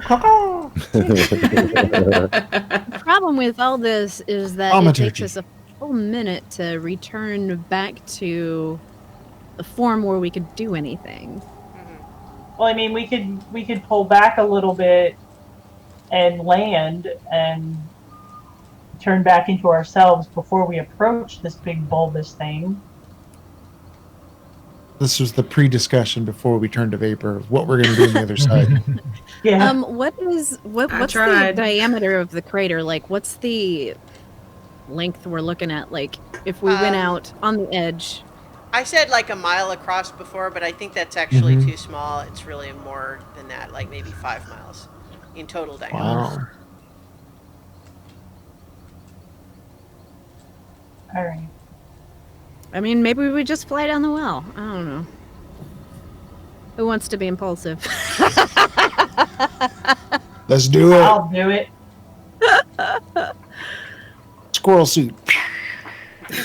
I don't know. We should just do it, and then later Alaric can be mad at us for us acting like him. Again. I don't know. Let's just do it. We can't talk about it really because we can't discuss it. So if we just do it, So I'm gonna stare at Cadence and we'll communicate via telepathy. What are you doing? I'm watching. I just look at her and then I start going down towards the well. Go. Alrighty, let's do it. Um, Gonna dash after her. so All as in. as you reach within 120 feet, are you moving like at full speed to try to go into this well? Because you're going to have to go right past this thing. Yes. Like you're literally going to have to loop around it in order to get Yep. to the well. Yeah. I Yep. mean, so if that's what you're doing, then that's fine. So what you encounter is just the first half of a sentence in your mind as this thing reaches out telepathically to everyone who comes within 120 feet of it. That says, "Oh my goodness, such rapid guests! Wouldn't you like to have a conversation?" Oh, and then you're like already there at the well. So like, what are you doing as it's trying to finish its sentence? Are you I like just just keep going. diving into the well? Yep. All right, roll initiative.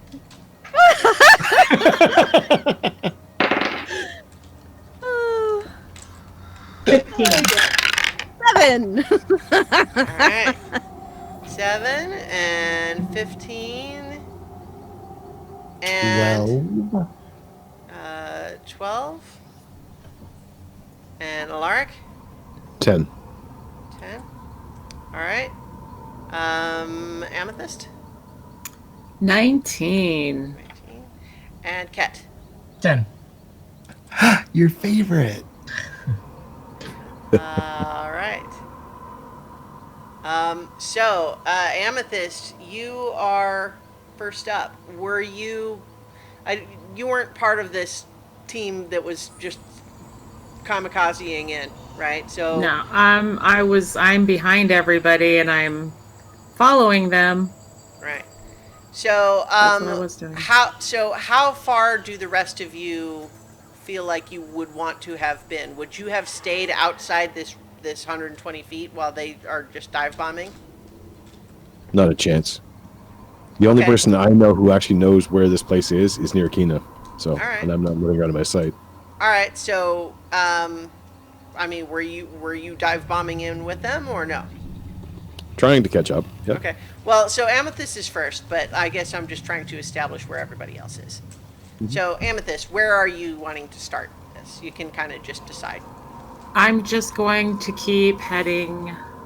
I'm like trailing everybody, so I'm gonna follow them, but I'm not gonna try to go ahead of them or dive ahead of them Okay. or anything like that. I Well- just want to keep an eye on everybody and make sure nobody's falling out of the sky. As we begin, they have reached the well. So that's where they are, and you can decide how far behind them you are. I will be like I guess 20 feet past behind them. Okay, so you certainly would have heard this thing speaking in your head, and it's just got this really sort of awful sing-songy voice. So it said that. What are you gonna do? I'm gonna stay near them. I'm not gonna go past them, and I'm just gonna. I can't hold an action or anything, so I'm just gonna stay with them in my line of sight because I have to follow Nira, and I can't do that if I'm ahead of her. Okay, so you are maintaining position, at that sort of 20-foot radius or so.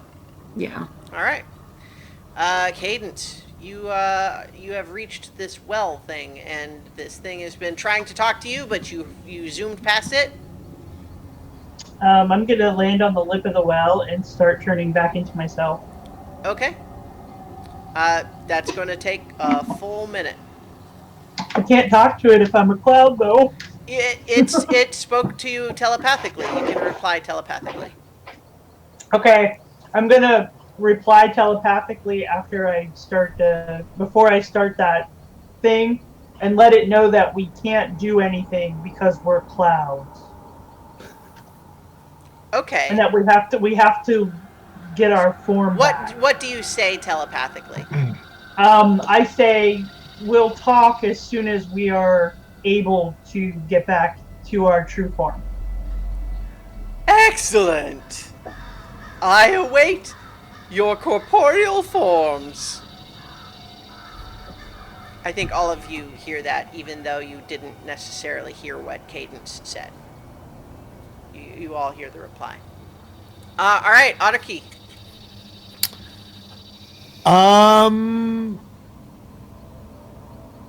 She said that. He said that. I will go to where she is. All right. Are you also? And I will also start transmogrifying. Yeah, I always feel like what this must look like is you're just these sort of cloud versions of yourself, and then you just sit there and like. All right, Alaric, you're next. I'm not going to start changing back, but I am going to try to speak telepathically. So many new things lately. Who are you? And what is this place? I am the Simbrix, and this is my laboratory. All right, Ket, you're up.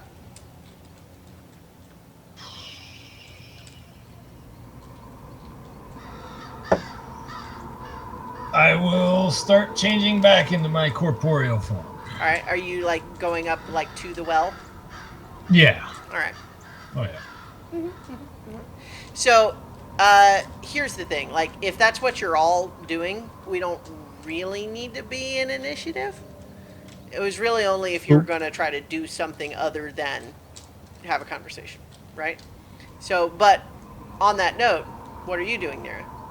We'll stay in initiative as long as you guys are trying to do something other than turn back and have a conversation.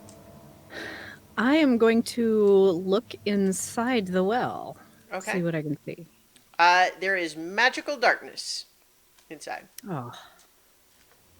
Womp womp.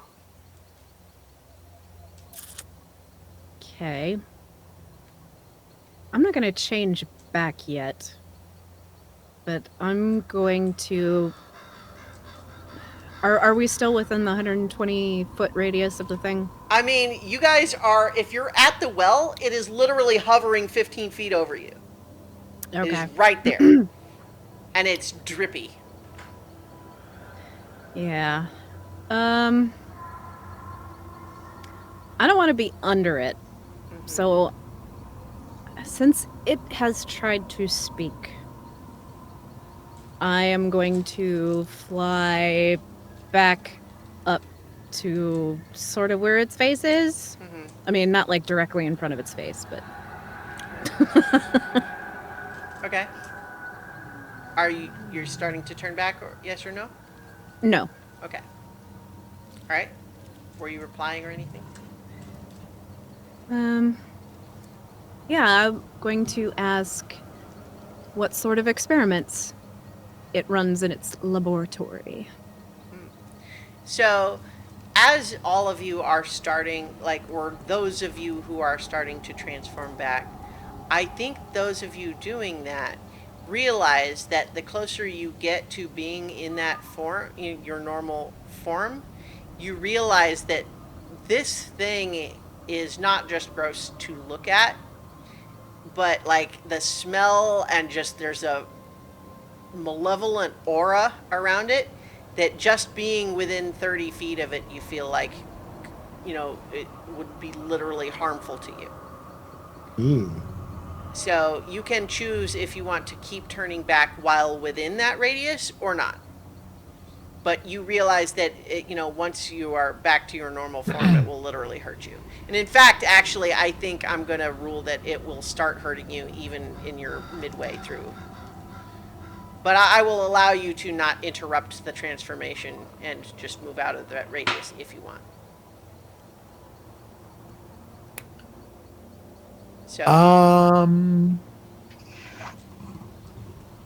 I'll look around. Since other people aren't changing, I'll switch back towards vapor. Yeah, me too. okay. Because I can't fly, and so I don't know where I can be out of range. So, so yeah. So I'll start to switch back and say, you seem to be incorporeal talking, so maybe we don't have to switch. Yeah. So the trick to this conversation is that when it speaks telepathically, it can choose to speak to all of you, but you cannot hear what each other say. Right. So note that as we have this conversation. So in reply to what Nira says, I imagine in real life that sort of situation would have a lot of crosstalk. All of you trying to ask your questions at the same time. Yeah. But what it says in response to Nira is it just says, well, I do all manner of different kinds of experiments. But right now, and for the last century or so, I have been trying to kill a particularly magically enhanced Eladrin.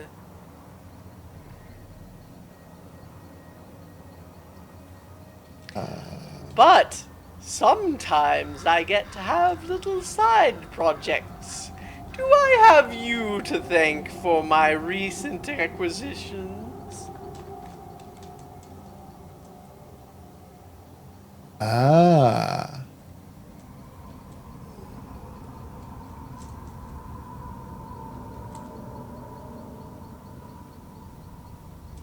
It's not my turn, so I'm assuming You're not real. If you're just talking now, you guys don't have to Okay. be an initiative.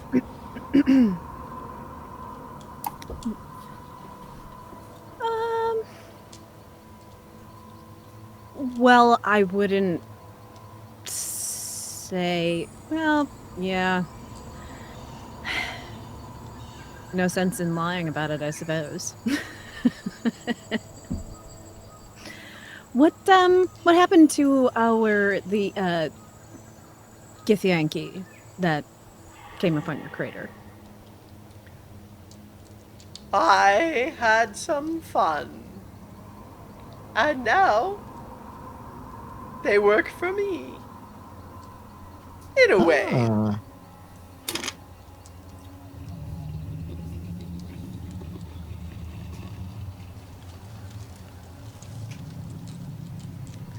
I suspect it's going to be difficult to have our conversation this way. You are not all capable of having this sort of a higher conversation. Perhaps you should turn True. back to your physical selves. That seemed dangerous to me. Says the adventurer tiefling who has traveled to the abyss on purpose. It seems toxic, I should say. Better Well- phrase. Keep your distance, and we can have a polite conversation. Maybe I could hang on to a nook or cranny. So would it be?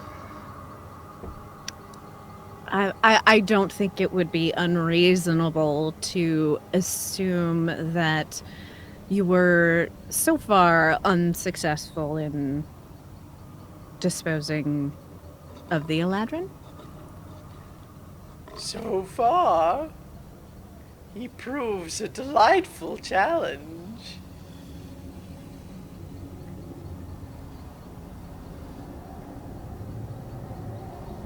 Although I would choose to reframe my results rather than finding many ways that, rather than failing many times to kill him, I would say instead that I have found many ways that are not effective.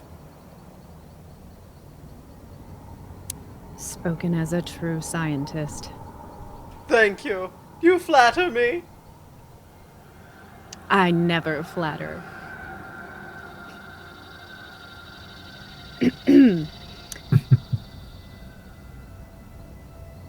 Let's see. So, bear in mind, for the rest of you, you are only hearing the Cybriex's side of that conversation.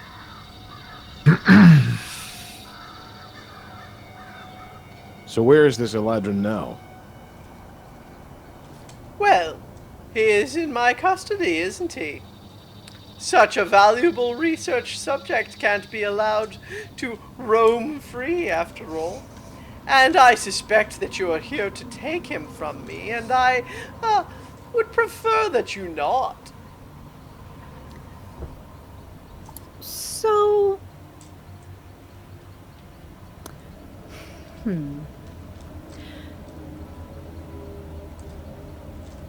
they can't hear me anyway.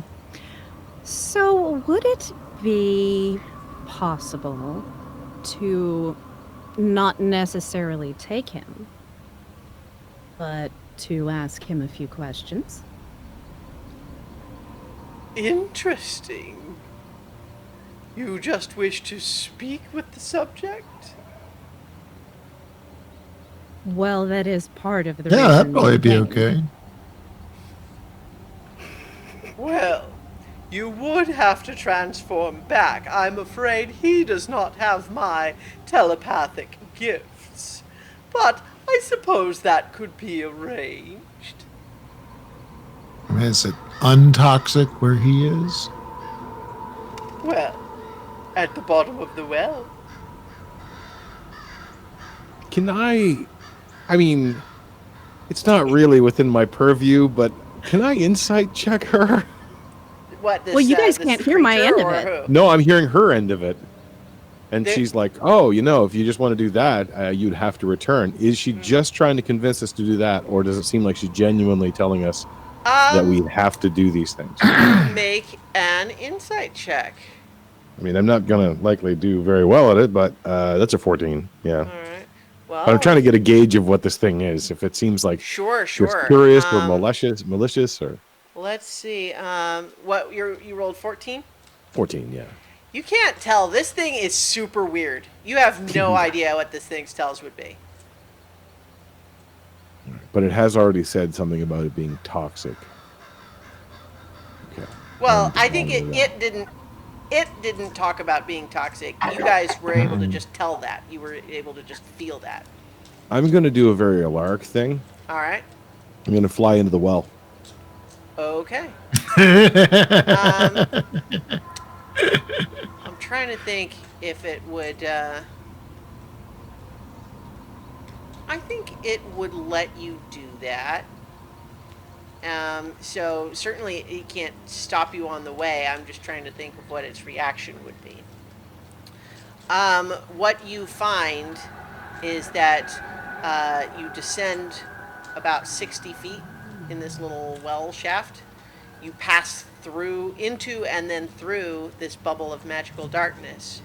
And at the bottom, you see what your first impression would tell you is a partially rotted corpse of an Eladrin.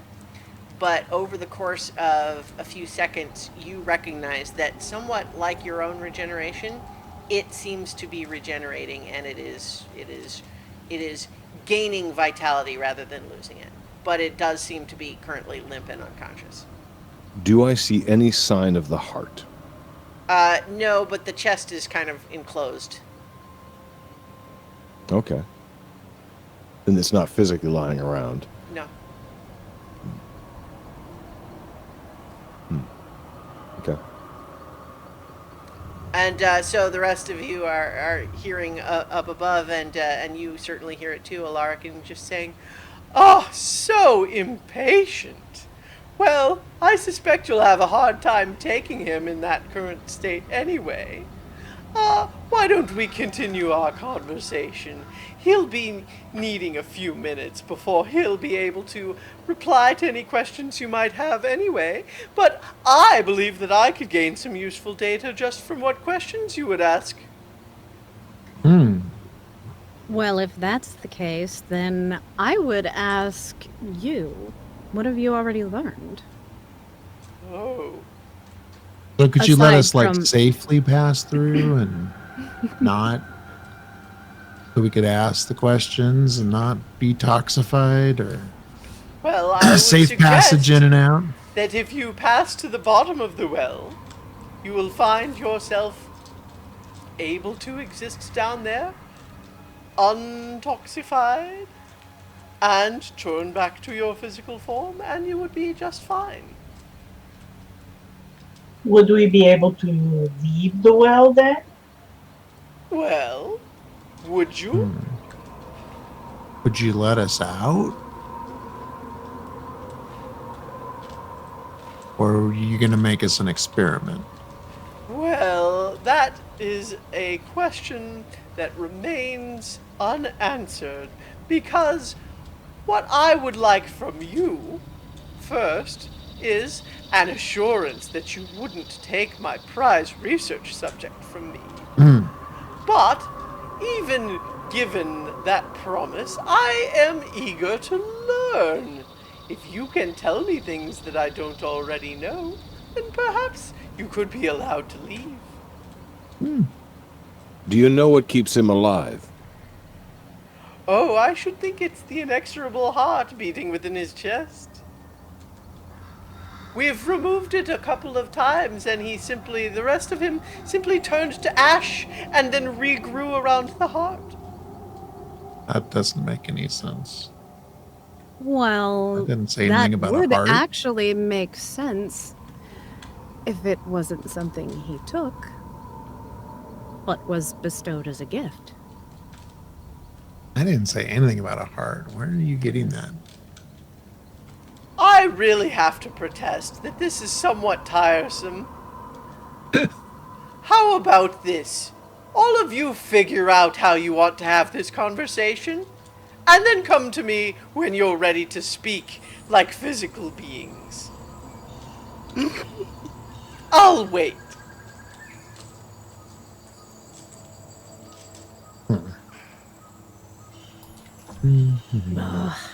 All right. Just see what everybody else does. So, Alaric, are you still down there at the bottom of the well? Yeah, I'm just kind of watching to see how quickly this process is happening. Is it something where it's happening very quickly, or does it look like it's going to take hours at this rate? Well, you don't know how long it might take for him to be able to sort of be conscious but still look really bad, for example.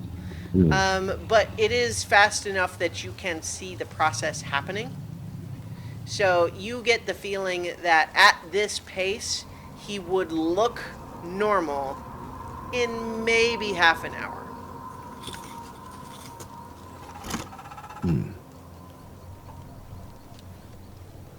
No, I'll fly back up through the darkness then and see if I can see any of the others. They're kind of hovering around uncertainly. I mean, but you certainly heard everything it said to you all. I heard everything it said. did we determine we can kind of gesture at each other at least, I guess. So I will fly so that I'm in front of Nirakina and nod and point down to the well.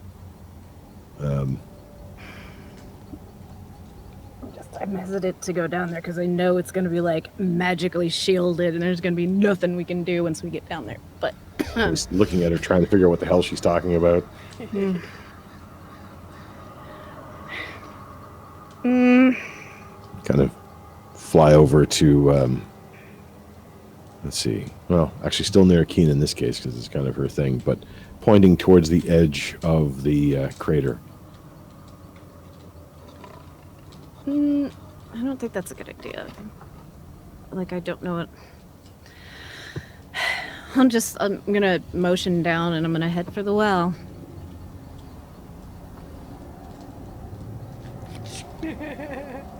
All right. So if you descend, Kind of like wave at everybody as I go. Warm up. All right. Shrug I'll and go start down. heading down. Yeah. Go with the flow.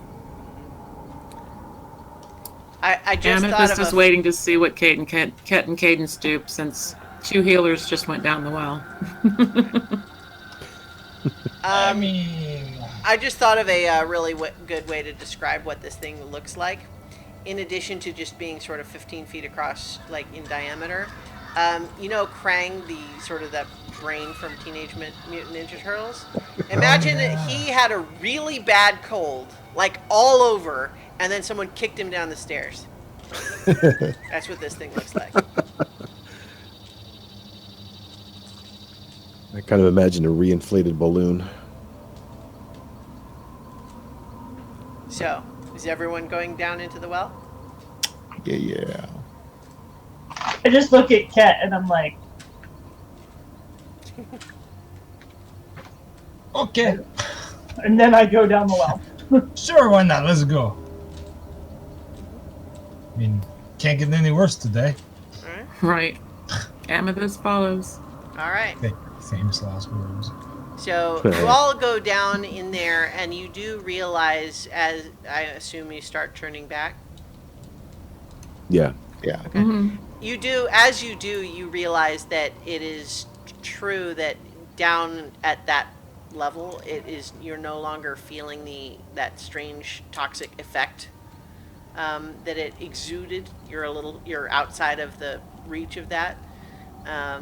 So you don't feel that same sort of sense of danger down there. But it is a relatively small space down there. It's only maybe like 25 feet across, roughly circular, but very rocky. It is totally dark. There's no light down there. It is not magical darkness below that bubble of magical darkness, but it is regular darkness with no light. So, like those of you without, those of you with dark vision are seeing in black and white like dark vision. But you do see what Alaric saw, which is that there is what looks like the corpse of an Eladrin, but as you watch, you can see all of these terrible wounds that it looks like it was just, clawed, by 100 different slashing claws. And but you watch the wounds, and they do seem to be very slowly knitting themselves together. Are we back to our bodies? Yep. So once that happens, you do hear the Cibriex's voice again. It's like, there. Now isn't that better? Yeah. Can't say much for the smell. Yeah. The heart's inside him, as we thought it might be. Yeah, Ah. that's what he said. It does appear to have replaced his own Eladrin normal heart. I assume he had one before. I, of course, didn't examine him before he was bonded to this artifact. how did you get him? Like, who gave him to you? Well, that is an interesting question. What would you give me for the answer? What do you want? Oh, well, I suppose it might be too much to ask for one of you to offer yourselves as a research subject. Yeah, that's pushing it right there. How about this? Would you be able to persuade more of those Githyanki to come and try their luck against me? Oh yeah. Probably not out of the question at all. I mean, I that like a seems a bit challenge. awful, really. And you won't Not learn like- anything more. I mean, he might. The Get Yankee live for this sort of thing, man. They Yeah. don't die for this sort of thing. Yes, They'd they be all do about- all they'd the be all time. about it. Some of Yeah. them certainly did. Well, I don't think that was their intention. Yeah, but like if we told them, like, hey, you could go do this, they would probably be like, yeah, let's do it. I suspect that they are gathering their numbers for another assault in any case. There were more ships, but they withdrew when I made it clear that I could take them down. Yeah. Ooh. Yeah, that's fair. I suspected another assault was inevitable, though. I'm thinking, though, that if you were able to persuade them to tactically make their way to me in a way that allows me to take a few more as research subjects, rather than them just dropping rocks on me or something, I could make Yeah. that worth your while. I've given up making bargains with strange creatures, so I say no, but Given up Yeah, making bargains, that sounds like someone who's made a few bad ones. Yeah, he does that. You can say that again. that's not even at all fair. Who said anything about fair? I'm just making observations. Yeah, well, fair is something I rather like. So, can I tell anything else about this laboratory? Like, I don't know, like, are there runes carved in the wall? You see Like, nothing down here in the well. It is just like a bare rock space. There's nothing else in there.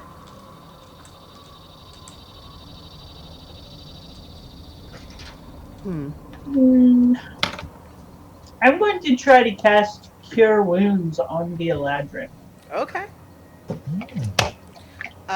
You do so. Go ahead and roll for the health that it restores. Ooh, that's good. 7 plus. Where's my window? 7 plus 3, so 10. Okay. As you do that, obviously some of these wounds, first of all, you would have thought, looking at him, that he actually was dead, except for the gradual healing you were seeing. And so normally, cure wounds wouldn't have any effect on something that was dead. But what does happen is some of the wounds close even further. They accelerate. But then also, he gasps and sits bolt upright and begins to scream. He has got just sort of a terrified, like disoriented gaze on his face. And as that's happening, you all hear in your heads, it's like, well, new data already.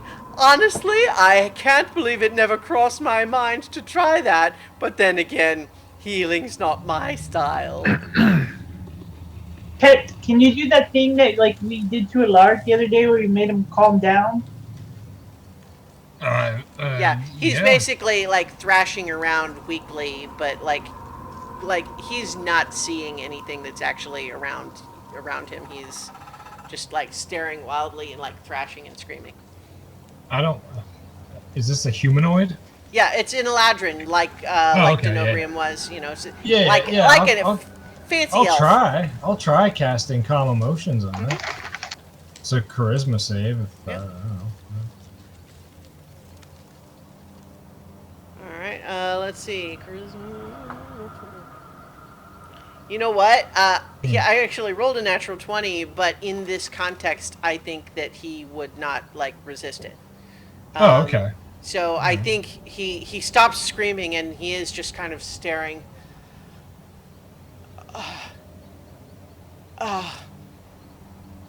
And he takes a moment, and sort of blinks, looking around, and he sees all the rest of you, and he just says, "I don't. Can you hallucinate someone you've never seen before?" Probably, but you're probably not.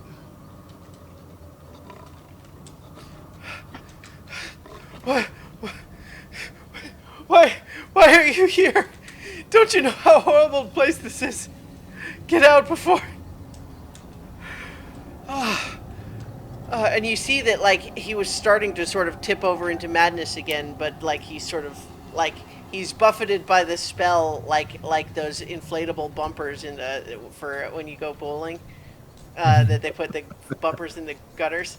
And you see him sort of starting to tip over into madness again, and then just kind of blink his eyes and just... this is a very dangerous place you've come to. I can't imagine why you're here. We But- need the gift that you were given. I think you can imagine it pretty well, actually. There's only one reason to come here.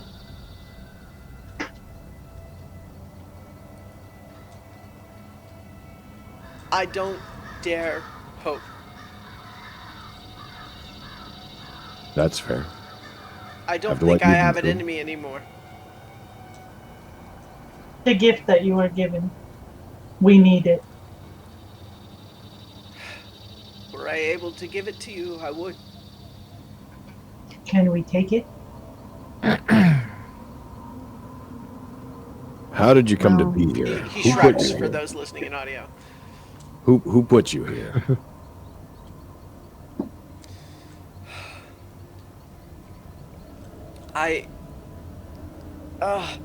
And he's like, looks like it's literally hurting him to try to think back on it, but he's kind of holding his head.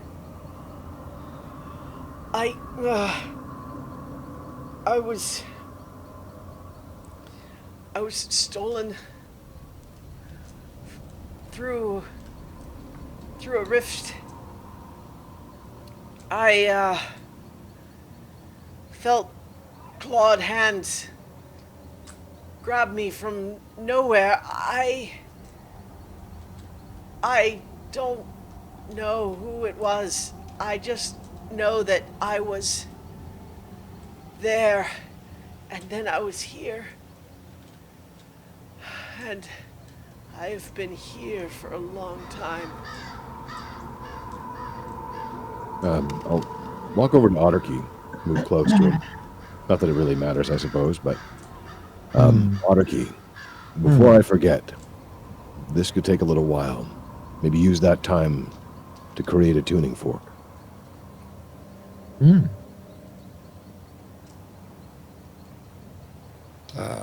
Sure. I just, need a forge. But we have the fork, you just need to align it. I think it was you that did it, wasn't it? Oh, right. No. Yeah, Yeah, I made the pretty- actual physical good, but I didn't do the actual. Yeah, you did do that. I remember now that you sort of made it, but it would need to be attuned to Yeah. something from the abyss, which would take Yeah. an hour. That's But Nero here in the or, abyss, you could easily do that. But you don't need any other sort of a totem or anything. I'm happy to do it. or yeah. When do you remember when you were given that gift? What he said to you? He? The It. the character. Oh. And he kind of just sort of holds his chest, and he looks like you've surprised him.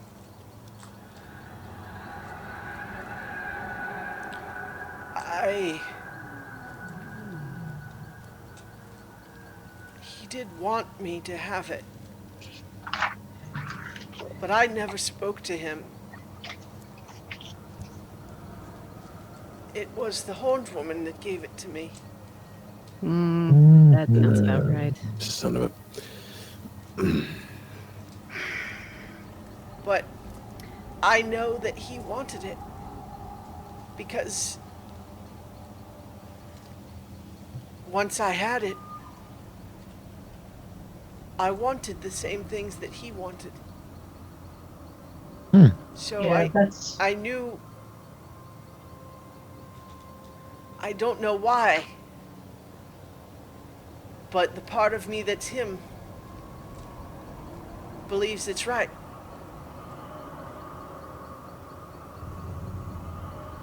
And anything specific that you both want? does it want to return to its body? Because we need it to. He kind of looks like sort of haunted for a moment. You're trying to give me hope again. I can't. There's been too many. Maybe let's table that for just 1 second. Because I had something else that I was curious about. Do you recall maybe taking a certain artifact from which queen was it? Herodimus? Yeah. Yeah. From Queen Herodimus, maybe lending that to an elf named Melican? You asked the avalanche if it knows the snowflake that started it.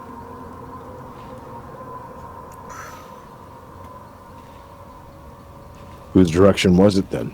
Who started the avalanche?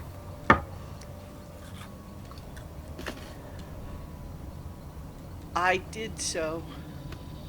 I took it. Because I knew it was right. Because he wanted it. You took it after you got the heart. Yes. I never would have dared before. To dare the wrath of a fake queen? Unthinkable. Interesting. I knew I had to. It did set certain wheels in motion Yeah. to bring us to where we are. It brought Who me to where has- I am.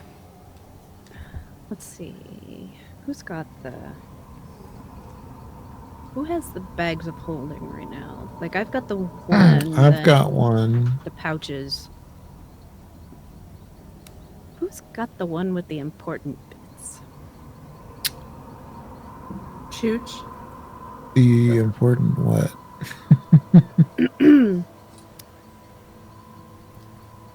Well, our friend here says he doesn't dare hope.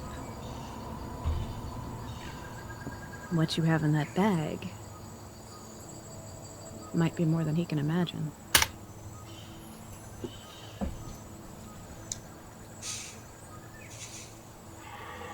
I'll open the bag and hold it, point it towards Nira.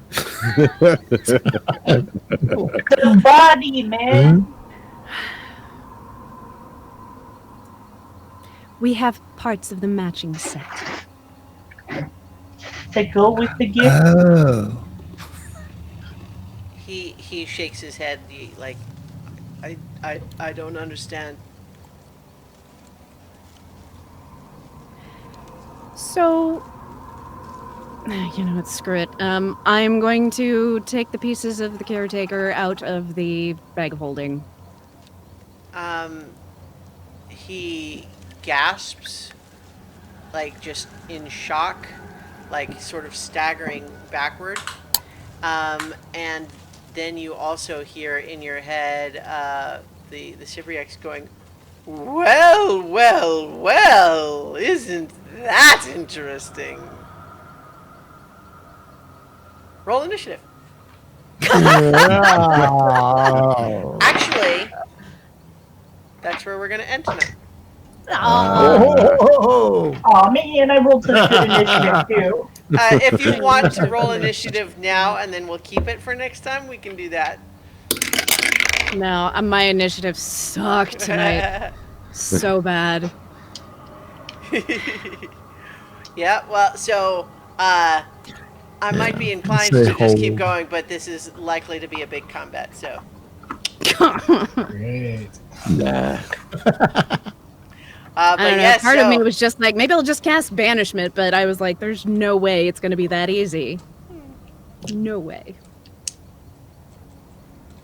Indeed. Remains to be seen. Another weird, creepy NPC from Christiana. Why am I surprised? Well, we'll find out more about what happens next time when we return next week for more adventure on so many levels. Welcome back, Bits. Thanks.